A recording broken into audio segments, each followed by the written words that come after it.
I'm going to show you how to use LinkedIn to get your next job. This is the LinkedIn Job Search Masterclass, and we're calling it a masterclass because by the end of this video, you are going to be a master at LinkedIn. You are going to know all the tricks of the trade to getting your profile in front of hiring managers and recruiters who are looking for people like you. And I can say that with absolute confidence because I use LinkedIn with my clients to help them get jobs. And I also share strategies on my social media channels regularly on how to get a job with LinkedIn. And I have received countless testimonials and countless DMs like this, where people tell me that they were looking for a job for weeks and months at a time and they weren't getting anywhere. They weren't hearing back from companies, from hiring managers. But once they implemented the strategies that I was blasting out into their LinkedIn profile, everything changed. Recruiters started to reach out to them proactively and ultimately leading to them getting job offers. And together we are going to do the same for you. We are going to use LinkedIn to help you get your next job. That is the goal of today's session. Now, before we dive in, I just want to give you a quick overview of what we're going to cover. First, we are going to optimize your LinkedIn profile to get found by recruiters on the platform. Then I'm going to show you all the different ways that you can use LinkedIn to find jobs and line up job interviews. All the tricks, all the little hacks, how to get referrals, how to get introductions, the whole shebang. And then to wrap up, I'm going to show you how to use LinkedIn to start building relationships with well-connected people, with decision makers, and how to build your personal brand in order to create job opportunities, not just in the short term, but for the remainder of your career. So without further ado, let's dive right in. Up first is optimizing your profile, get found by recruiters on LinkedIn. And we're going to achieve this in a couple of ways. The first way is getting all-star status on your LinkedIn profile. What is it? Well, when you have each section of your LinkedIn profile filled out, LinkedIn will slap an all-star label on your profile. And this is important because you are 40 times more likely to be contacted about job opportunities with this all-star status label. And you are also 18 times more likely to show up in the search results page. And the second strategy we're going to roll out is keyword optimizing your profile to match up with what recruiters are searching for. And to better explain this, let me show you what recruiters see when they're looking for candidates on LinkedIn. So this is the back end of what's called LinkedIn Recruiter. This is a tool that allows recruiters to search through LinkedIn profiles using various filters and keywords to identify their target candidates. So they can find candidates with specific skill sets, with specific amounts of experience, whatever they want. And you see here, they can search by job title, they can search by location, they can search by keywords. They're able to use a wide variety of filters to search as broadly or as narrowly as they want. And when they filled out their search criteria and hit search, anyone whose profile closely matches up with the recruiter's search criteria will appear here in this search results page. And as you can see, before a recruiter even opens up your resume, they see your headline, they see your current and past job titles, they see your education. So we need to make sure these sections are kitted out properly so you grab the attention of the hiring manager. And from here, recruiters can contact you directly. They can drop you a message. They can see if you're interested in coming in for an interview. So you can see how important it is to have your LinkedIn profile optimized so you are appearing on this page here. So that is our first order of business today. So let's get it going. Head over to linkedin.com and either sign in, or if you don't have an account, click join now. So when you're signed in, we're just going to make some basic updates to your account. So click the me icon here in the right hand corner and click settings and privacy. Then on the left hand side, click on visibility. And then the second option here, edit your public profile. So first we're going to edit your LinkedIn URL. So LinkedIn will give you a URL for your account that is usually full of numbers and letters as well as your name. So we just want to tidy this up. We just want to make everything look polished, sharp, professional. So just put your first name, last name. If the username is taken, you can just add maybe a number, hit save. And if you have this LinkedIn URL on your resume or on your cover letter, just make sure to update it with your new custom URL. Then on the right hand side here, if you scroll down, You just want to make sure that your profile's public visibility is turned on and all of these sections are set to show, because when recruiters are searching on LinkedIn, you want to make sure that when you pop up, your profile is visible. The recruiter can see all of the necessary information, the most relevant information that they need to make the decision to contact you. So once we've double checked that, we're going to click edit contents, and this will bring you to your LinkedIn profile, and we're going to start making some updates. So first up is your LinkedIn profile photo. And ideally here, you want to have a headshot where you're smiling, you look a bit friendly, and you might have a polished headshot ready to go. But if you don't, I'm going to show you a very cool way that you can create an eye-catching headshot. Now, what I'm going to do is show you how you can transform your headshot from something that looks like this into this with just a few very easy steps. First of all, if you go to remove.bg and just click upload image and grab the headshot that you plan on using for your LinkedIn profile. So I have an old one here of me with the cap. So once you click download HD, you'll be asked to create a free account. So just add in your email and password. And once you do that, you'll get an email from remove.bg. Click activate account, and then you'll be able to download your headshot with the background removed. Then if you head over to canva.com and create a free account, once you've done that, click create a design and then look for Instagram post square. So basically we want the width and the height of the image to be the same. So then on the left hand side, if you go to elements and type in gradient square, you can click see all and just grab a background that you like the color of. So I'm just going to go with this one. I'm going to stretch it out. I'm going to rotate it, make it look fancy panchy. And then on the left hand side, click uploads, upload files, grab the photo that you just downloaded with the background removed, and you can then just drag it in, stretch it out so it fills up the canvas. And you see here that we have a sharp looking headshot, and it's great because if you have a photo but you don't like the background, maybe it's a bit messy, this just takes care of everything. So once you're happy with the finished product, click share. In the top right hand corner, click download, download again, and head back over to LinkedIn, click this camera icon, upload photo, and just whack in the new fancy headshot that you've created. And then just scroll down, and you see here in the bottom left hand corner, just make sure that this visibility icon is set to anyone, because when your profile appears in the LinkedIn search results, if you have a profile photo on your account, it just makes everything look more legitimate. And if you hide your profile photo, when you show up in those search results, LinkedIn will place a default thumbnail on your profile. It's this gray looking thing, and it makes everything look a bit shady, a bit dodgy. So just make sure visibility is set to anyone, click save photo, and you are golden. Next up is your LinkedIn profile background. So we're going to head back over to Canva now. And if you just type in LinkedIn into the homepage search bar, you will see here LinkedIn background photo pops up.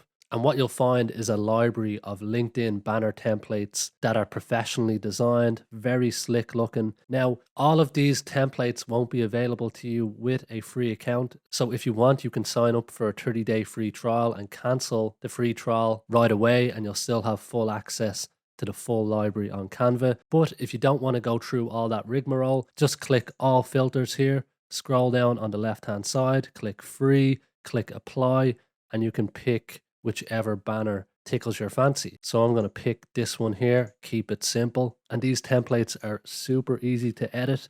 So you can add your name, you can add your job title, you can add your contact information, whatever you want here. So play around with this, super easy to use. And once you're happy with it, just click share in the top right hand corner, click download, download again, and then just head back over to LinkedIn, click the little photo icon, edit profile background, bang in the background image you just downloaded, click apply, and look at that. With a few pretty easy steps, you have a pimpin' looking LinkedIn profile. Even if you don't have a clue about who I am, just just look at that. I look like a real professional. I look like I know what I'm talking about. So you can create a really strong first impression with just a few easy steps using Canva. Now it's time to start keyword optimizing your profile for the job that you want, and to figure out what keywords you need to work into your LinkedIn profile. I've put together an instruction manual with a worksheet to help you with the process. So below this video in the description, you'll see a link for the LinkedIn job search instruction manual. So click that link, follow the steps, and you will be redirected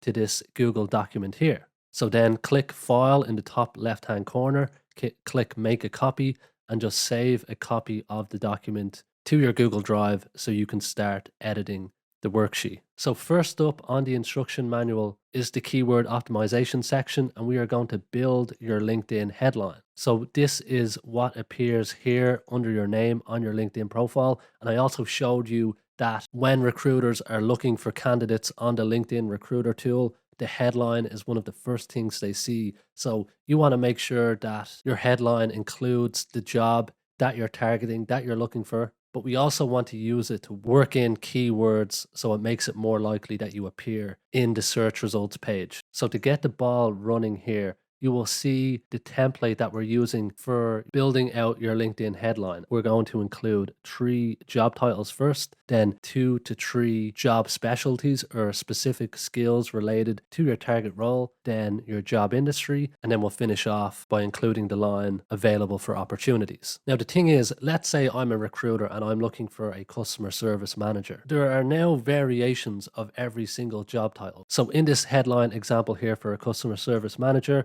the other job titles I'm throwing in is client care manager and client service manager, because I want to make sure that if a recruiter types in client care manager or client service manager, that my profile will show up in the search results. So to start building out your own LinkedIn headline, if you go to section 1.2 in the instruction manual, and you'll see here, we are going to record the 3 most common job titles for the role that you're targeting. So if you head over to LinkedIn jobs, search for the job that you want. So in my case, I'm going for a customer service manager. I'm going to put in lovely L Dublin as the location. And what you're going to do now is scroll through the job listing pages here and see what are the most common job titles related to the role that you want. So you might have to go to page 3, 4, 5 just to start seeing patterns and seeing what's showing up most commonly. Because the goal here is to find the job titles that recruiters will be most likely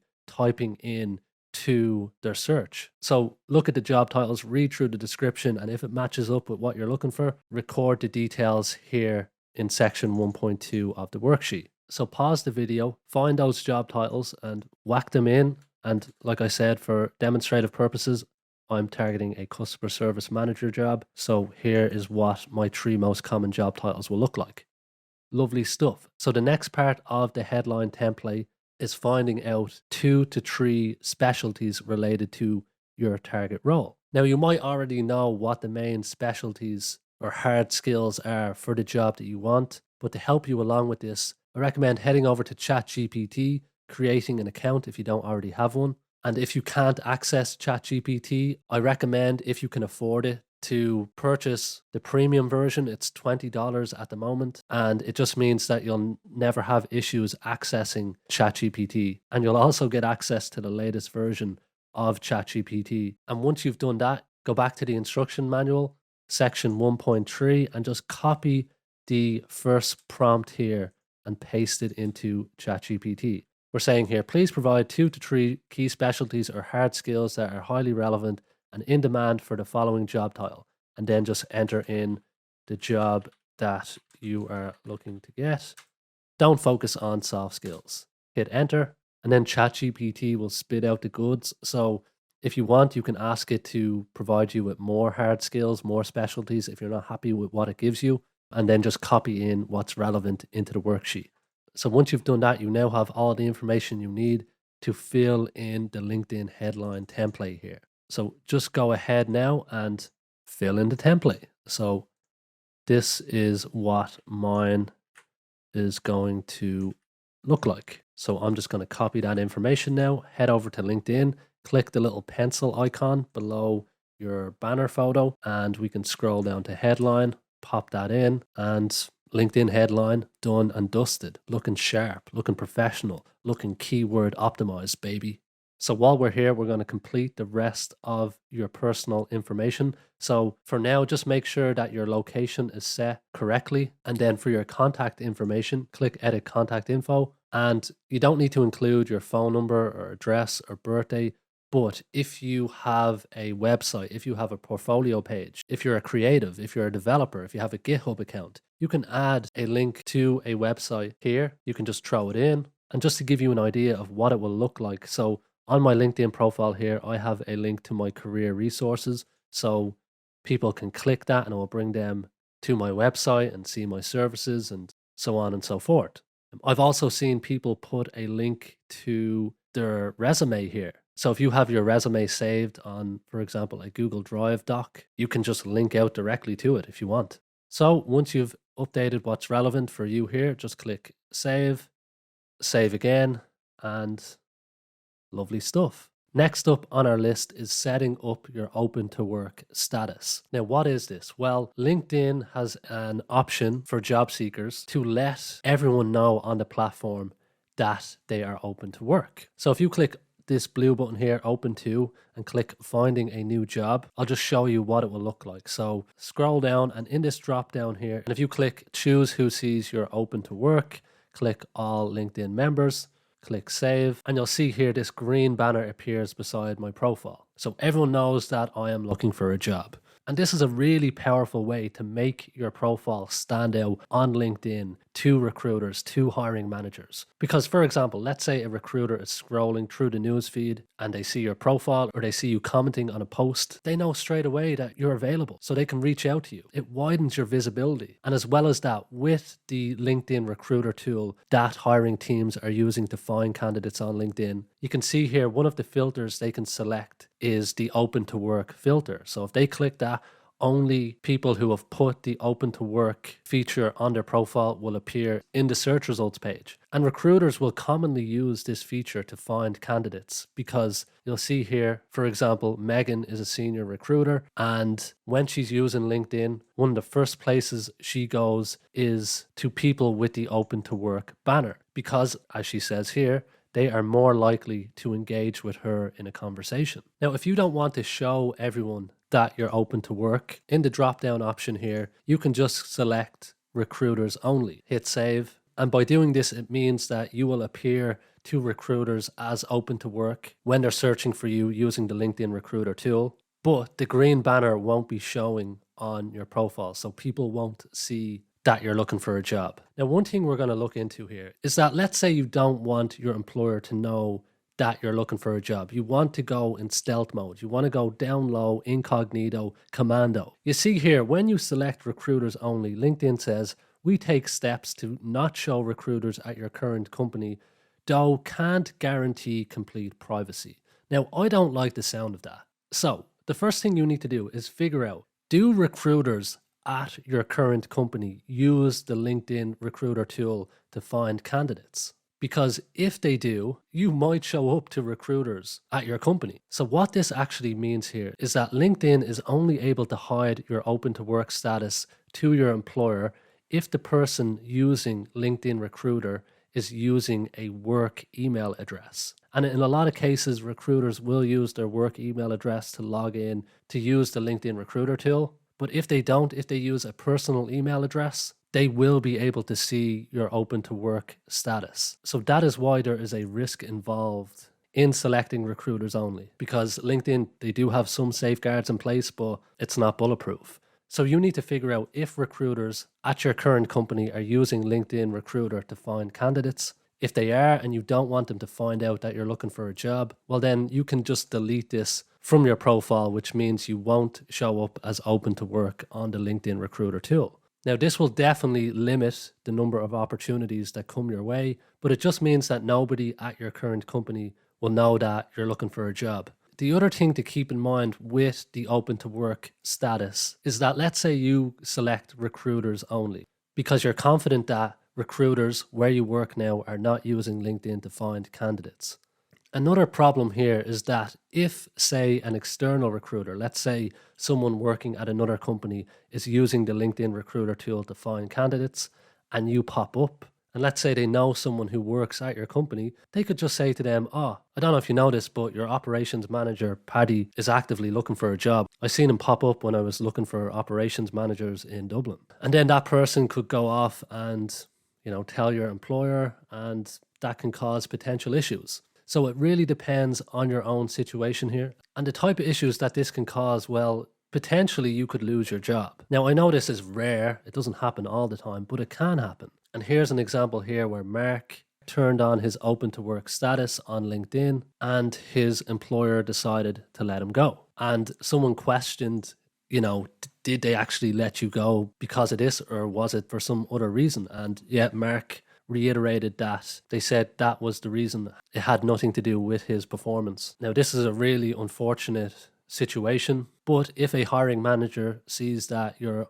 already looking elsewhere, they might start taking steps proactively to find your replacement. And if they find your replacement and they have to get them in, you get the boo. So what you do here really depends on your own situation, really depends on the relationship you have with your current employer. Ideally, you want to work at a place where you can be open and honest about your goals and where you want to go. But I know that's a perfect fairy tale world that most of us don't live in. So that is everything that you need to keep in mind with putting on your open to work status. So if you are turning it on, you want to set up your job preferences. So first of all, add in 5 job titles. So you want to work in the jobs that you're targeting. You want to work in the variations of your target job. So whack them all in here. Make sure you get all 5 in. And then under workplaces, select if you want to work on site, if you want a hybrid role, if you want remote. And then locations, add in everywhere you want to work. So I'm just going to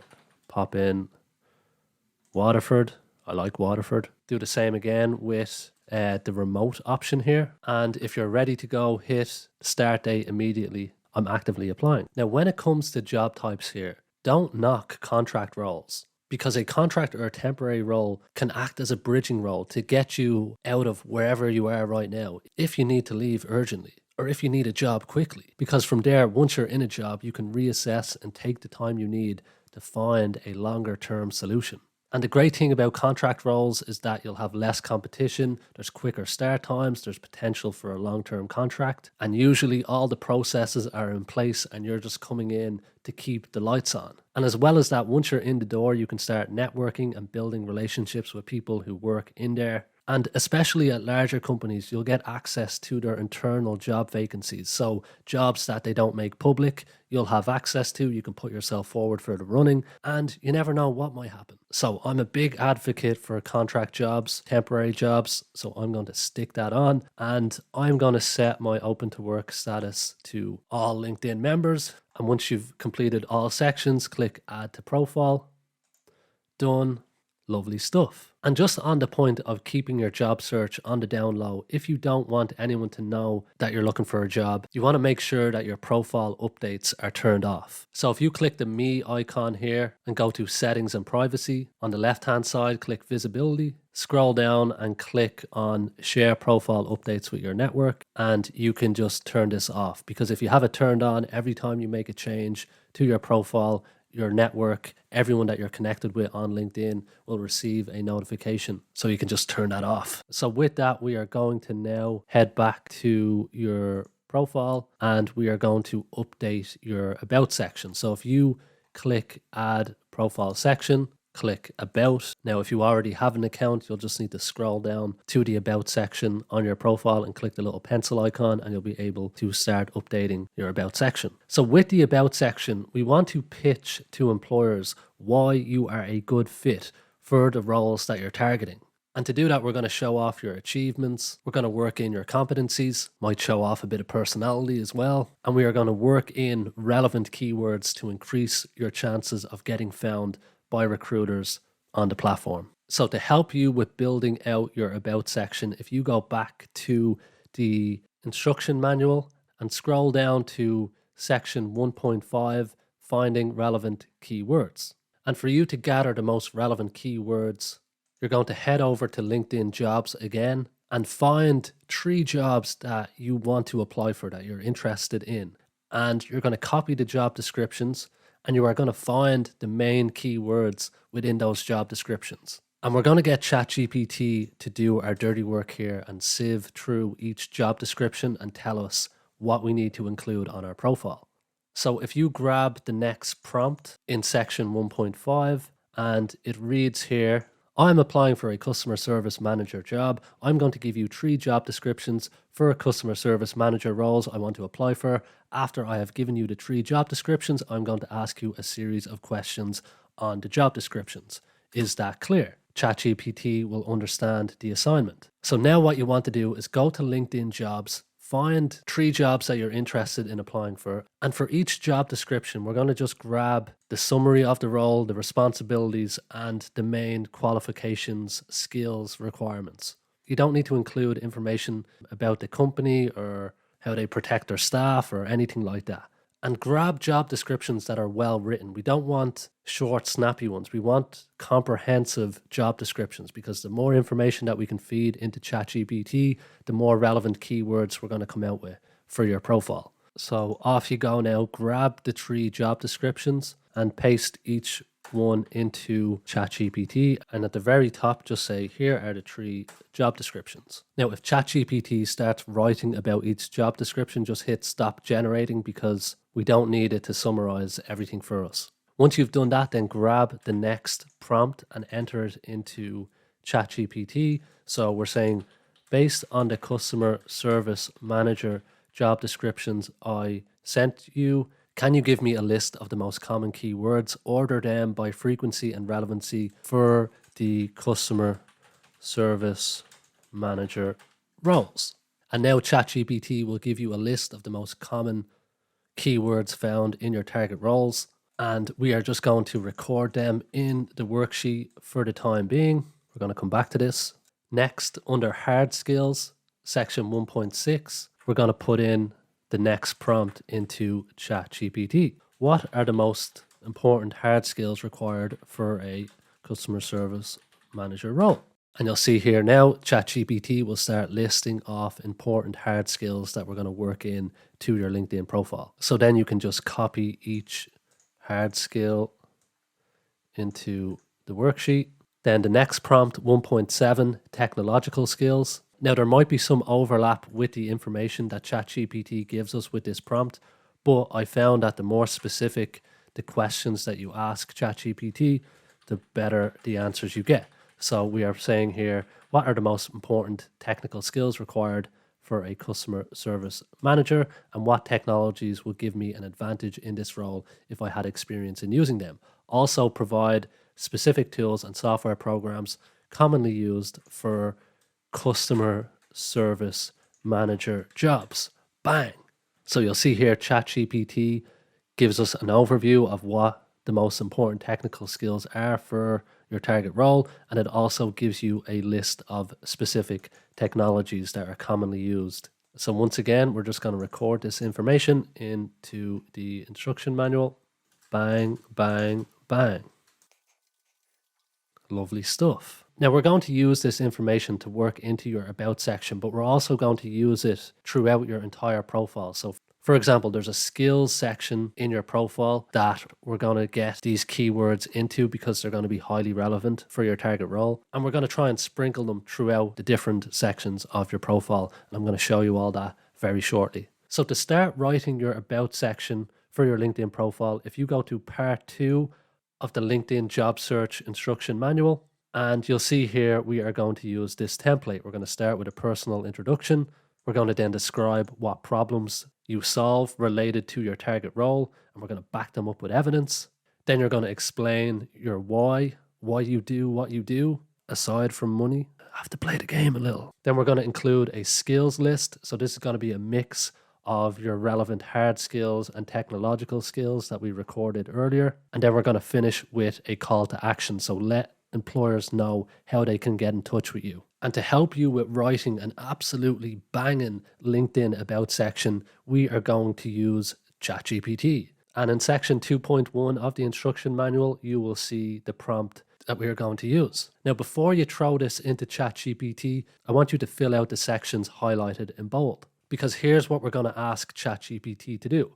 Please write a LinkedIn About section summary for me using the specific template provided below and tailored for the specific job that I want to apply for. Here is the essential information from my resume. So what you need to go off and do now is fill out the essential information using your resume as a guide. So your current job title, a summary of your professional experience, your key skills and qualifications, the title of the job you want to apply for, and then you're going to throw in the main duties and requirements for the job that you're applying for so that ChatGPT can tailor your About section so that hiring managers will know that you are the right fit for the job that they're hiring for. And then we finish off by telling ChatGPT to use the template above that I just ran through. So ChatGPT is going to do a lot of the heavy lifting here. So pause the video, fill out these sections, and we'll get moseying on.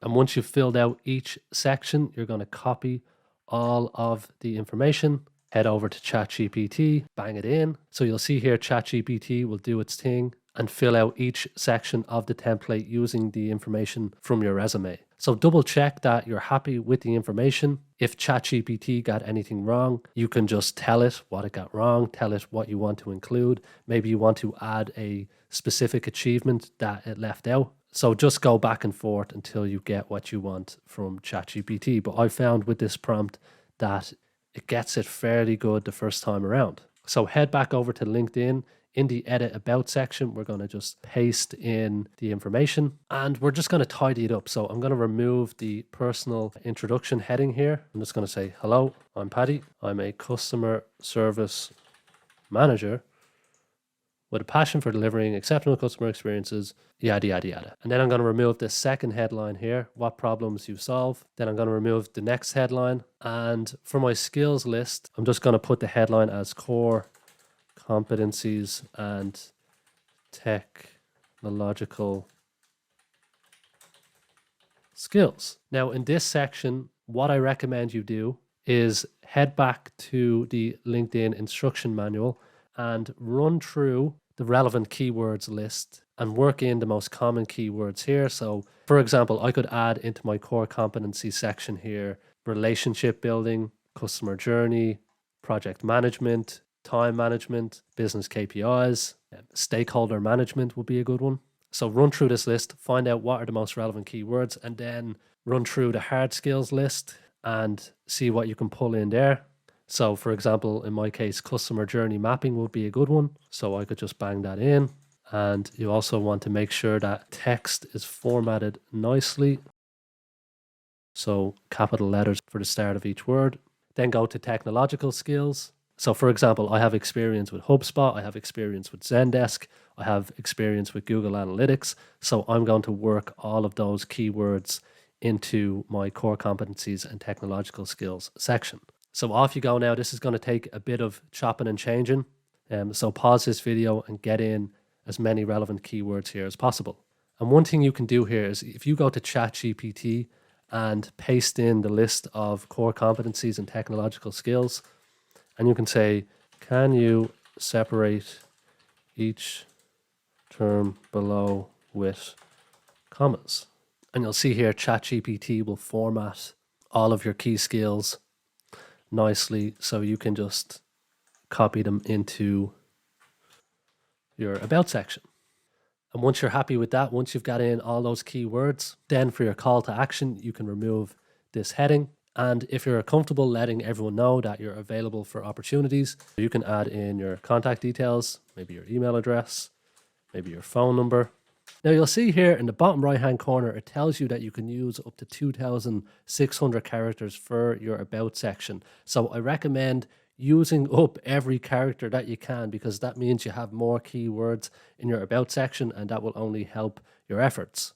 So one thing you could do is tell ChatGPT to rewrite your About section and make it 2,600 characters in length. Or you could just play around with what ChatGPT has written and expand on specific sections. So for example, I could add here are some accomplishments I am most proud of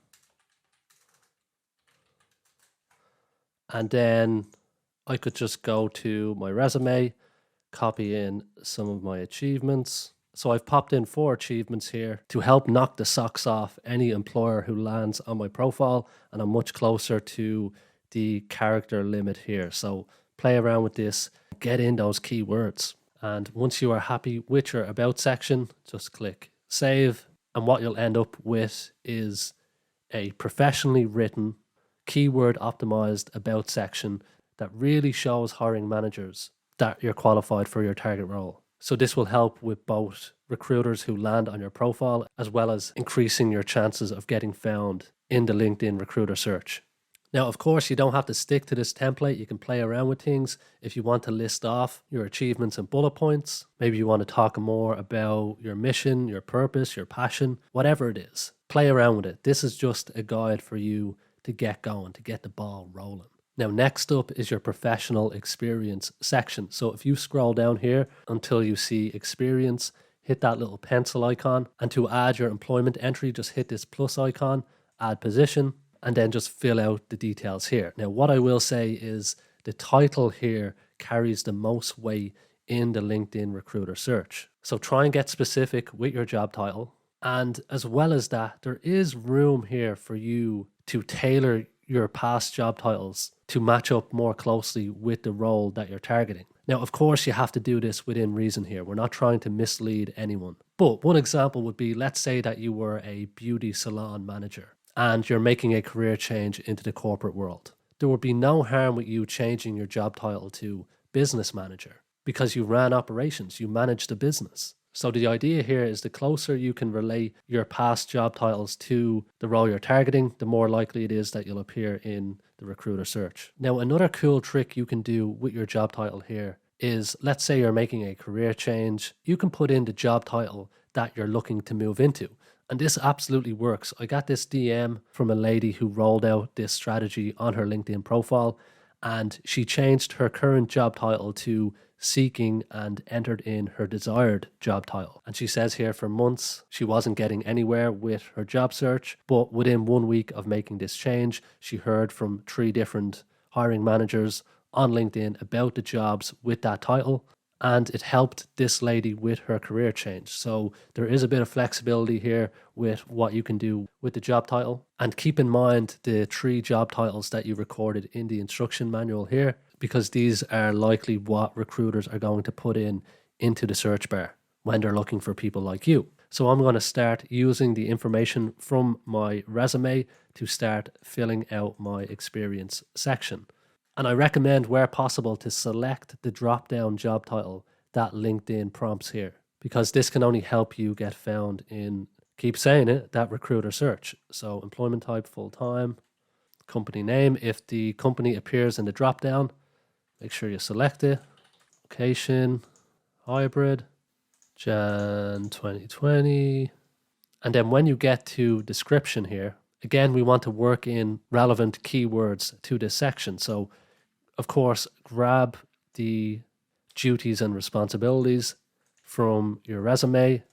I recommend spacing these out. So add a paragraph breaker after each line. And as well as that, make it easy to read by adding a little bullet point here, just to have everything nice and tidy. Now, a little trick you can use here to work in relevant keywords is, let's say that I'm a recruitment manager, but I want to move into IT. I want to be an IT manager. I want to be getting in the term IT manager into as many places. I can potentially do this in my description if, for example, as part of my role as a recruitment manager, I worked with the IT manager on various projects. So one bullet point I could add here is, collaborated with the department IT manager on various process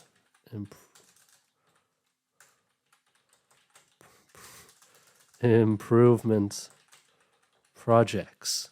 So that's one way you can work in your target job title. Another way is to just summarize your experience as well. So you could say, as the customer service manager of the e-commerce department. I managed the following duties. So here you see I've worked in the term customer service manager once again. So get creative with this, play around with it, and try and figure out how you can get some juicy, relevant keywords into your description. And next, you want to add up to 5 skills that you used in this role. So some of these suggested ones will be highly relevant. So you can just tick off what you think works well for you. And as well as this, you can review the keywords in the instruction manual to find out what's most relevant. And yeah, make sure you add up to 5. And lastly, you have an option to add media here. So if you want to link out to a project you worked on, to a presentation you gave, maybe there's a video that you're talking a bunch of jibber jabber in, you can link it out here if you want. Not mandatory, but yeah, it's just another option. And once you hit save, your professional experience will be looking really good here. Look how well everything looks, how easy it is to read, lots of white spacing. And yeah, just rinse and repeat this for each role that you held. Now, it's important that you always have an active role listed on your LinkedIn profile. So you see here under my experience, it says that I am currently working at Amazon. If you don't have an active role, maybe you're unemployed at the moment, or if you're ever unemployed in the future, what happens is if a recruiter is searching for candidates like you, and in the back end of the LinkedIn recruiter tool, under job titles, if the recruiter selects current here and you don't have an active role listed on your profile, you aren't going to show up in the search results page. Now, many recruiters will use the current or past filter here when they're searching by job title. So that means you will show up. But there are recruiters that will just put in the current filter here because they want to find candidates who are currently employed in the role that they're hiring for. And I got this tip from Russell Ailes. He's a recruiter. He puts out top-notch advice on LinkedIn. Definitely give him a follow. And Russell tested this for himself. So he selected current in the job title filter, and he said he ran through 10 to 15 pages of searches. So those with an active role showed up in the search results pages. And Russell also got confirmation from an account manager on LinkedIn. So Russell explained it as, therefore, if you don't have a current job, it is therefore a past job and you won't come up in the search results. So here's a way you can get around it. So if you hit the plus icon, click add position, and instead of including a past job, we're going to put in the job that you're targeting, and we're going to include the duties and responsibilities that you can manage. Now, in the job title field, we are going to indicate to recruiters the type of role that you're looking for while letting them know that you're available, that you're on the market. So I'm going to put in the job that I'm targeting, and then I'm going to add the phrase currently seeking new opportunities. So customer service manager, currently seeking new opportunities. Employment type, just whatever type of employment you're seeking. Then in the company name field, just put in the type of company that you want to work for. So keep it really simple. For example, manufacturing and construction organizations. Then in the location, put in the location where you want to work. Then for location type, just select what you want here. I'm going to go with remote. And then you want to make sure that the I am currently working in this role box is ticked, because that's how you signal to LinkedIn and recruiters that you have an active role. And that's what we're looking to do here. And by the way, this isn't breaking any rules. You're not lying here. You're just playing the game. You're making sure that you're getting found in search results pages. In my opinion, this is a bug that LinkedIn need to fix or need to do something about. Because let's say a recruiter is looking for staff, and if they only select the current filter, people who have been unemployed for a week or 2 weeks are not going to show up in the search results page. When in fact they should, because they're just as qualified as anyone who's employed right now. And I've used this strategy successfully with my clients, and I've shared it a bunch of times on social media, and it's been implemented by God knows how many people looking for jobs. So I do strongly recommend it. All we're doing is making the recruiter's life easier, because you're telling them you're available, you're going to show up in their current search if they use that filter, and you're letting them know what you can do, what you're capable of, and how you can solve their problems. So it's all good. Then for the start date, just put the month and year that you became unemployed. For the industry, just put in the industry that you're targeting.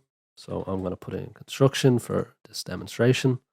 And then for the description, you're going to include the duties and responsibilities that you can handle, which are relevant for the job that you're targeting. Now, to help you with the writing process, go to LinkedIn Jobs, search for a job that you're targeting, but put in a different location. So, for example, I'm applying for customer service manager jobs in Dublin, but I'm going to search for roles in the US. And the reason being is that the duties and responsibilities here are going to be written differently to jobs in Dublin. So the phrasing is going to be different. So I'm not going to duplicate exactly what's written on job descriptions that I'm going to be applying for in Dublin. So run through the job listings, find duties that match up with your own experience, paste them into the description box, space them out. Now, because this isn't actually your job, we need to rephrase the duties and responsibilities. So we're going to rephrase them so it shows hiring managers that these are the duties that you can manage, that you can do. And it's fairly simple. So it says here, work with cross-functional teams. You can just put experienced working with cross-functional teams. Another one here, you can say, well, first in creating and maintaining an internal customer support, yada, yada, yada. Another one here, we could put proficient in collecting, analyzing, and leveraging data to continually improve the team's performance. So you get the idea here. And of course, if you need more help with the writing process, just throw these duties into ChatGPT and tell it to rephrase them accordingly. Then finish off by adding relevant skills for the target role. So you can click the suggested skills here, and as well as that, you can grab some of the hard skills from section 1.6 in the instruction manual. So I'm just going to pop in a couple of extra ones. And once you've added 5 skills, hit save, and you now have an active role, which is going to increase your visibility in the search results pages. And this is what it will look like when you're finished. So we're clearly indicating to hiring managers that you're currently available on the market. You've let them know the type of companies that you want to work for. And then you've detailed all the duties and the responsibilities that you have experience with managing. And by doing this, now recruiters have a bigger pool of qualified candidates to choose from. Win-win. Lovely stuff. Now, if you scroll up your LinkedIn profile here, when you get to the suggested for you banner, you will see that LinkedIn is telling you what you need in order to get all-star status on your profile. So you see here, all we need to do is add your education information. So just click add education. If this isn't popping up for you, on the right hand side here, just click add profile section, click core, and click add education. Now, if you didn't go to university or college, just add in your high school or secondary school information here. So off you go now, just bang in that information. And it's not mandatory to add in your graduation date here. So if you're worried about age discrimination, if you're a more experienced professional, you don't need to include it. Then for your grade, you don't have to include your grade. Of course, if you got a notable grade, if you performed well, if you got a high score, throw it in, of course. Now, in the description box here, see what keywords you can work in from the instruction manual. So see how you can relate your college experience or your high school experience to the job that you're targeting. It's just another opportunity to keyword optimize. And then you can go in here and add relevant skills. For example, project management, a bit of team leadership, a bit of schmoozing, a bit of networking maybe. So once again, you want to cross-reference your keywords, your relevant keywords from the instruction manual, bang them into the skills section here. And then there's an option to add maybe project work, maybe a presentation you did in your final year of college. If you think there's anything that will add value to hiring managers, whack it in and then hit save once you're done. And that's your education section done and dusted. Now, next, if you scroll below the education section, go to the skills section and click the plus icon here. And LinkedIn allows you to add up to 50 skills to your profile. So you know the drill, cross-reference the instruction manual and pick the skills that LinkedIn is suggesting that are relevant for you. And the thing with this section is that it's very manual. So you have to add each skill one by one, and you have to detail where you developed the skill. So you see here, I just have to click on my experience section. Once you do that, add skill, and that's one skill added. So I know this is a pain in the arse. It's very manual, but I really don't need to explain the importance of getting in those relevant keywords, because in the LinkedIn Recruiter tool, recruiters can filter by specific keywords. So the more relevant ones you have in your profile, the more likely it is that you'll get found. So pause the video, get those 50 skills added to your profile. Make sure that you max it out, that when you try to add another skill, LinkedIn won't let you. That's when you know you're done. And that's when you know that your profile is fully optimized and absolutely pimping. So off you go now. Maybe put on some relaxing music in the background to get you through it. Light a candle, get the incense going. And I'll see you in a few minutes. Lovely, lovely, lovely stuff. So if you've done the job right, it should say here, show all 50 skills. That means you've maxed it out and you're ready to go. Now, earlier I showed you that with the education section added, you will have all-star status on your profile. But LinkedIn seemed to be changing the criteria for what qualifies you for all-star status, because previously you needed to add the 50 skills and you needed to connect with 50 people on the platform. So this might change again in the future, I don't know. So just to make sure your bases are covered, make sure you have connected with at least 50 people. Now, if you're only new to LinkedIn, what I recommend you do is to start connecting with people. So if you click My Network and then on the left-hand side, click Connections, and then scroll down to where it says People You May Know, you can start connecting with these people. So just hit that connect button. And then what you can do is hit the LinkedIn search bar and click Enter. This will bring up the search filter options. And you can start connecting with recruiters and hiring managers at the companies that you want to work for, just to get the ball rolling, because we're going to be messaging them later. So you could type in, say, recruitment, and then you can click the people tab, put the location as where you are based. So I'm going to put in Dublin.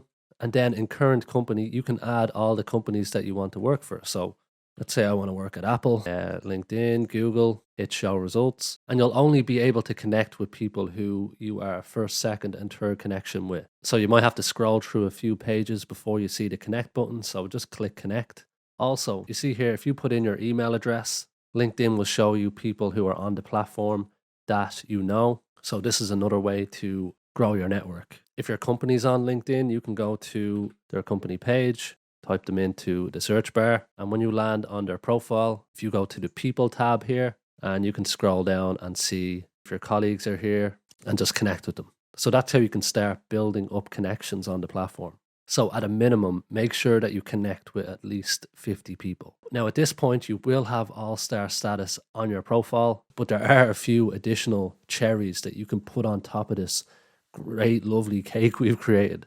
And one of those cherries is adding a featured section to your profile. So I'll show you what this looks like. So on my own profile here, this is what my featured section looks like. So I have two links here. I have my resume writing workshop on YouTube, and I have a link to sign up to my weekly newsletter. So if you click in here, you can click view and it brings you to my website. Now here, if you want, you can add a link to your portfolio, you can add your resume, case studies, any project work, anything that you think would positively influence your job application. Now this isn't mandatory at all, but if you want to throw something in, just hit add profile section, click the recommended drop down, add featured, click the plus icon, and you'll get different options. And select one of the options here and follow the instructions. Next, you can also add any certifications, any professional training that you completed. So click add profile section again, recommended, add licenses and certifications, and just fill out the details here. Now, the question that always gets asked is, do hiring managers care about courses from Udemy or LinkedIn Learning or Coursera, any free online course that you completed? Do hiring managers care about them at all? Well, it's definitely good to show that you're proactive, that you're willing to learn, that you're trying to grow as a professional. These are all positive indicators for hiring managers. But it's more important to show employers that you know how to apply knowledge.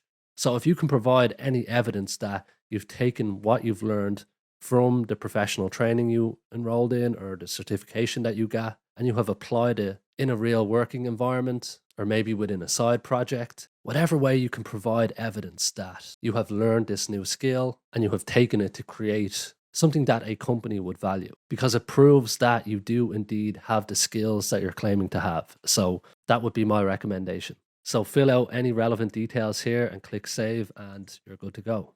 Now, if you click add profile section again and click additional, You can add volunteer experience. You can add things like honors or any awards that you received. If you speak an additional language, if you have membership in a professional organization, you can add all those details here. So just run through the additional section, add anything that's relevant, and that will be that. Now, another great way to build up your profile is to ask for recommendations. And recommendations can only help your job search because people are putting their reputation on the line and saying, I'm associated with this person. I advocate for them. So it's not to be taken lightly. And this is how they'll show up on your profile. So below your skill section, you'll see recommendations and you'll see received. And I get a lot of business through my recommendations. I have 60 at the moment.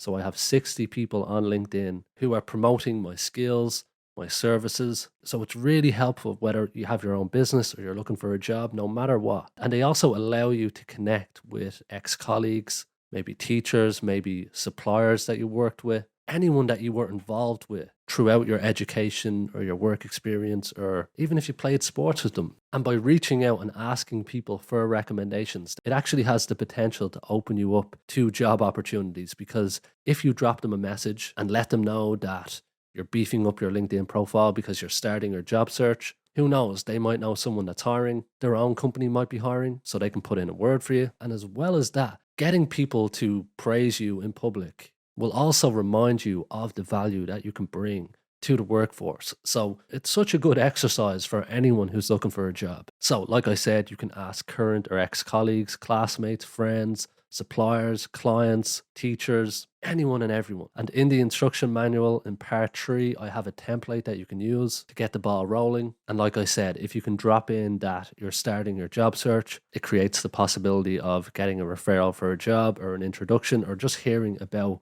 potential opportunities. So definitely go for it. Now there's one more update that we need to make to your profile. And this little trick here will show you what keywords are missing from your LinkedIn profile. So if you click the More button here and then click Build a Resume and then click Create from Profile, type in your target job. So Customer Service Manager for me, hit Apply.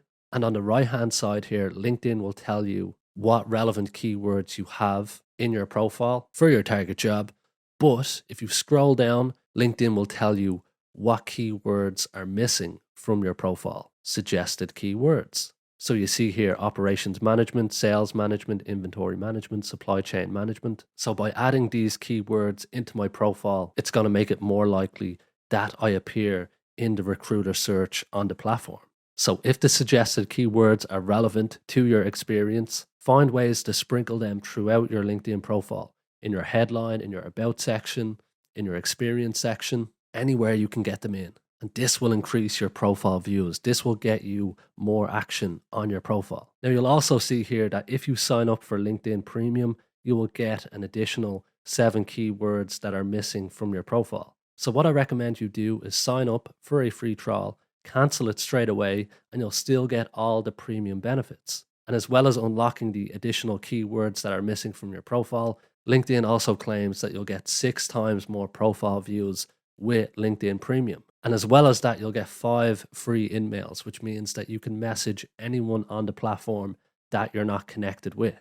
So it's definitely worth getting the free trial of LinkedIn Premium, cancel straight away, get those juicy benefits, and it will give you an edge in your job search. So now your LinkedIn profile is fully optimized for your target role, and you have given yourself the best chance to be found in the LinkedIn recruiter search.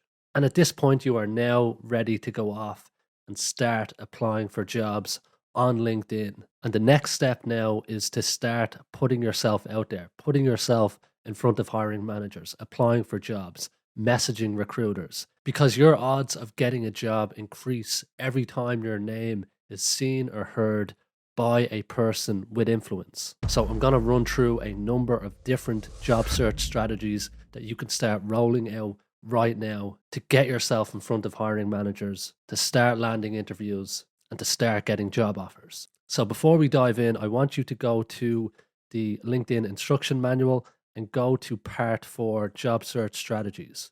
And you'll see here a link for a job search and networking tracker. So open this up, click file in the left-hand corner, click make a copy, and save the document to your Google Drive. And this document will allow you to just organize your entire job search. You'll be able to easily keep track of the jobs you've applied for, who you need to follow up with, and there's also a networking tracker. So very shortly, I'm going to show you how to start building relationships with hiring managers, with recruiters, with people who are working at your target companies.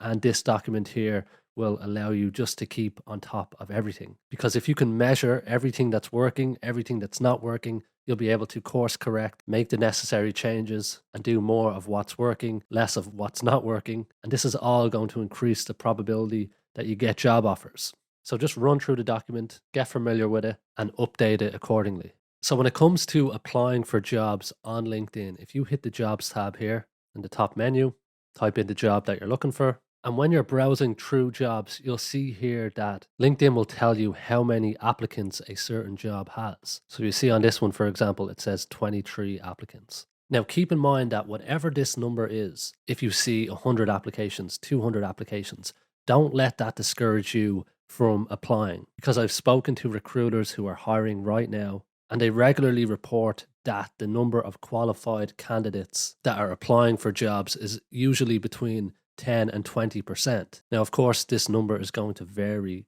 across different industries, but this seems to be the average. So most people who are applying for jobs on LinkedIn aren't qualified. And secondly, this number is not actually accurate, because when you go to apply for a job and you're redirected to the company's career page from LinkedIn, that click is counted as an application. So the number of applicants is actually just the click-through rate when the job is linking out to an external website. And I've tested this myself, and I've seen that application number increase every time I clicked on the apply link. So always put yourself in the running if you want to apply for the job. Ignore that applicant number no matter what it says. Now, another feature that LinkedIn has when you're applying for jobs is easy apply. So you see here this big blue button. If I click it and follow the steps, it just makes the application process really easy, really quick. Now, I know this will save you some time, but it's not the most effective way of applying for jobs.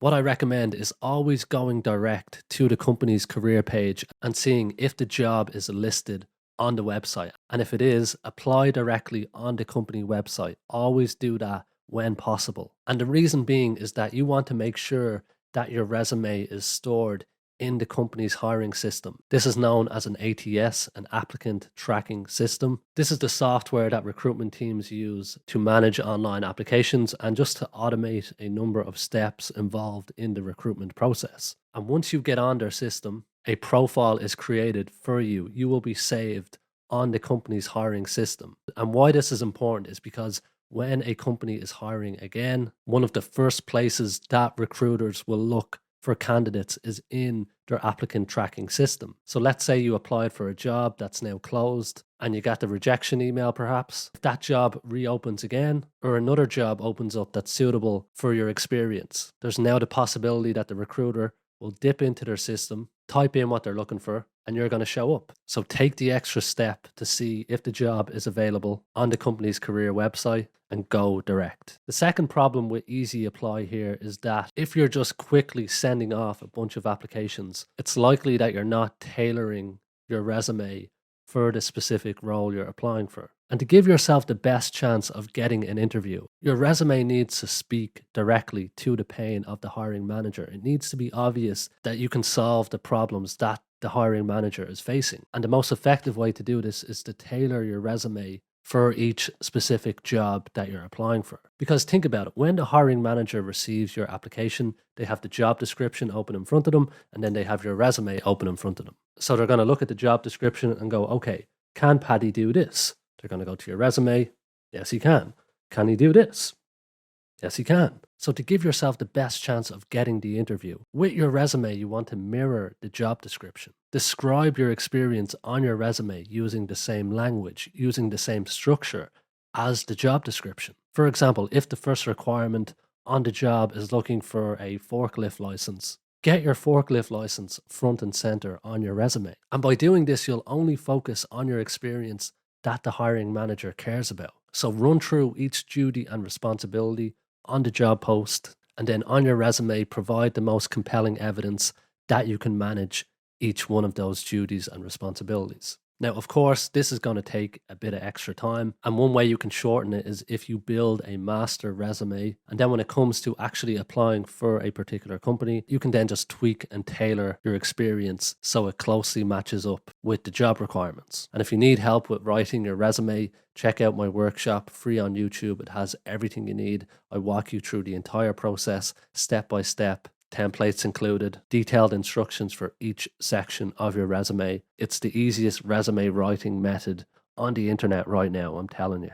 So check it out. Now, the final point I'm going to make on Easy Apply is that if you select it, it gives you the option to upload your resume. Now, if you feel that your resume is tailored fairly well for the job post, then there's no harm in using the Easy Apply function. But like I said, first port of call, go direct. Now, a really good search filter that you can use on LinkedIn is if you hit all filters here on the right hand side and then scroll all the way down to the bottom, and you can see under 10 applicants, hit show results. And this will give you a list of jobs where you have low competition. Now, of course, the application numbers aren't going to be perfect because most likely the company is hiring on other platforms, but it's a good indication nonetheless. Another powerful search filter here is if you click all filters again and click past 24 hours, click show results. This will give you a list of jobs that have just been posted. And you want to be applying for jobs as early as possible, because let's say a job gets posted and the company gets 100, 200 applications in the first 2 days. The hiring team are already scheduling interviews. Decisions are being made. So by getting your application in early, you can jump the queue, be one of the first to interview, and always take the earliest interview date. And here's a reminder for you. So this is a recruiter here who had to send out a rejection email to 40 applications. She said they were all reasonably well qualified. And the reason they got that rejection email because they were already 2 interviews deep with other candidates. So this is what I mean. Things happen quickly. So this filter here, this past 24 hours filter, will help you get to the top of the queue. So speed matters when it comes to applying for jobs. And you'll also see here in the date posted filter, you can filter by past week as well. So I would be prioritizing past 24 hours, then past week, and then past month. And because it's so important to apply for jobs early, I recommend setting up alerts on LinkedIn so you get notified as soon as a job becomes available at your target company. And the great thing about doing this is that LinkedIn has now added an option for recruiters to be notified of your interest when you set up job alerts. So when you set up a job alert for a particular company, recruiters at that company will be notified. And you can set this up on your LinkedIn profile. If you click the me icon, click settings and privacy. On the left-hand side here, click data privacy, and then scroll down until you see job seeking preferences. And you'll see here the second last option, signal your interest to recruiters at companies you created job alerts for. And click that switch, make sure it's green and yes. And then what you want to do is create alerts at the companies that you want to work for, which is going to then send a notification to recruiters at that company. So if I just put in Google and go to Google's company profile, and then if I click the jobs tab here, and then I can create a job alert for Google. So click create job alert, put in the job that you want. So customer service manager in my case. Click from the drop down, put in the location you want to work, and then click create job alert. And now recruiters at Google will receive a notification that I want to work here at Google as a customer service manager. And you can create multiple job alerts for each company. So if you go back to the instruction manual, and you can work from the 3 most common job titles that you recorded in section 1.2, and you can just create an alert for each particular job title. And if a job becomes available, you'll get notified. So this will help you get your application in early once a vacancy becomes open at your target companies. So rinse and repeat this for each company that you want to work for. And as well as this, if you go to the company's career page, sometimes they will have what's called a candidate pool. So you can sign up to the company's candidate pool, or their talent pool, it's commonly known as. And if job opportunities become available, that company will send you an email. So this is another way that you can find out about job opportunities early so you can get your application in and get first in line for an interview. First up, best dressed. Now, I'm also going to show you how to just set up general job alerts on your profile. So if you click the Jobs tab here at the top, and then go to the job search bar, and then from there, type in the job that you're looking for, and scroll through until you find a job that matches with what you're looking for. Open up the job description page, scroll down until you see Set Alert for similar jobs, and just click Set Alert. And then if you go back to the Jobs tab, click on Job Alerts on the left-hand side, and you'll see that the alert is created for the job title that you're looking for in the location that you put in. And then make sure Job Recommendations is on. Click Save. Bob's your uncle. So what I recommend you do here is go back to the instruction manual, and in section 1.2, you'll have recorded the 3 most common job titles for your target role. So search for each one of these jobs and then create an alert for each specific job title. Another cool way that you can find jobs on LinkedIn is if you go into the search bar, hit enter, type in the job that you want. So I'm just putting in customer service manager, and add the term hiring beside it. Click posts, and then under date posted, put past week. You can also try past 24 hours, and just scroll through and you'll find posts from hiring teams on LinkedIn who are looking for people like you. So you see here, Magdalena is looking for a customer success manager. So I know right away that she's the recruiter for this job. So I can apply online, I can connect with Magdalena, I can drop her a message, get front of mind, let her know why I'm interested. And all of this will just increase the odds of me getting the interview. So you can bookmark this page and set a reminder for yourself to check it weekly. And as well as finding job posts, you can actually narrow your search to find posts from people who work at a company that you want to work at. So if you click all filters, you can type in the company's name under from company, or you could play around with mentioning company as well. So if the company is mentioned in the post, they'll pop up here. So you can just add whatever company you want to work for. Now this really does narrow the search, so the results might be limited, but it's worth trying. And another reminder, when you're looking for jobs on LinkedIn, if you see that a role was posted maybe a month ago, you see here 1 month ago, if you like the job, apply. Because even if they've already filled the position, it allows you to get on the company system, and it puts you in a position for getting contacted for future opportunities. Now, when it comes to trying to find jobs that you might enjoy, in the job search, you don't have to just put in job titles. You can type in parts of your job that you actually like. Let's say, for example, I like making TikTok videos. I'm going to hit search, and content creation associate pops up. And the first responsibility is all about creating TikTok and Instagram videos. So play around with the search bar if you like presenting, if you like training people, whatever it is. Type in the parts of your job you like. You might find a job that tickles your fancy. Now, once you've applied for the job online, I recommend tracking down the hiring manager or the hiring recruiter for that particular role and dropping them a DM on LinkedIn. Now, it's best practice to roll this strategy out after you applied for the job first. It just makes a recruiter's life so much easier if you're already on their hiring system by the time you message them. Now, how do you know who to contact? Well, there's a few ways. In this case here, for example, Magdalena is clearly the recruiter for this job. So if I open up the job post, although they're not accepting applications, I can see here, meet the hiring team, Magdalena. So when you're applying for a job on LinkedIn, sometimes the recruiter who's actively hiring for the role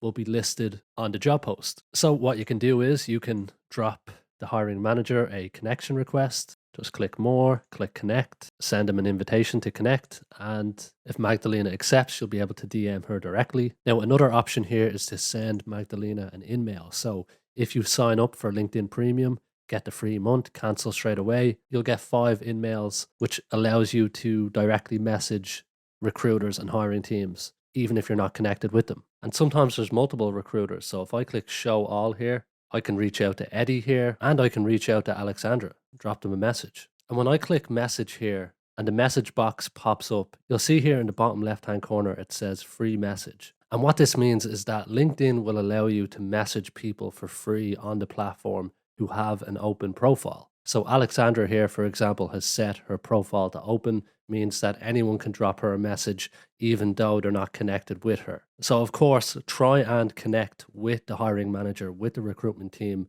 and then drop them a message just to get on their radar. But if they don't accept your connection request, it's not the end of the world, because a lot of recruiters will allow you to message them for free. Now, if the hiring team is not listed on the job post on LinkedIn, there are a few ways that you could track down the hiring manager or the recruitment team. So if you go to the LinkedIn search bar, hit enter, click the people tab, click current company, and then type in the name of the company, hit show results, and then you can type in, say, recruitment.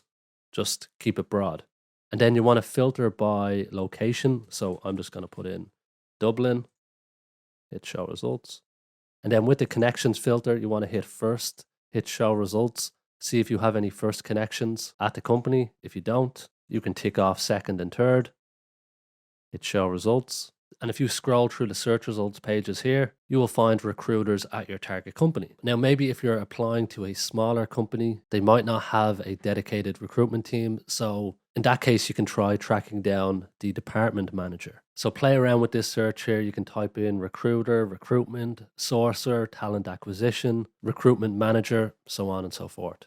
And another easy way you can find out who your manager is going to be is just by reviewing the job description and seeing who the role reports to. So if you read through the job spec, sometimes it will include this information. So for example here, it says the role reports directly to the Director of Education. So if I go off and find who the Director of Education is at Accounting Technicians Ireland, that is who is going to be my manager if I get this job. And if you really want to step things up, you can go to the company's website, see if you can find a staff directory and figure out who the management are there.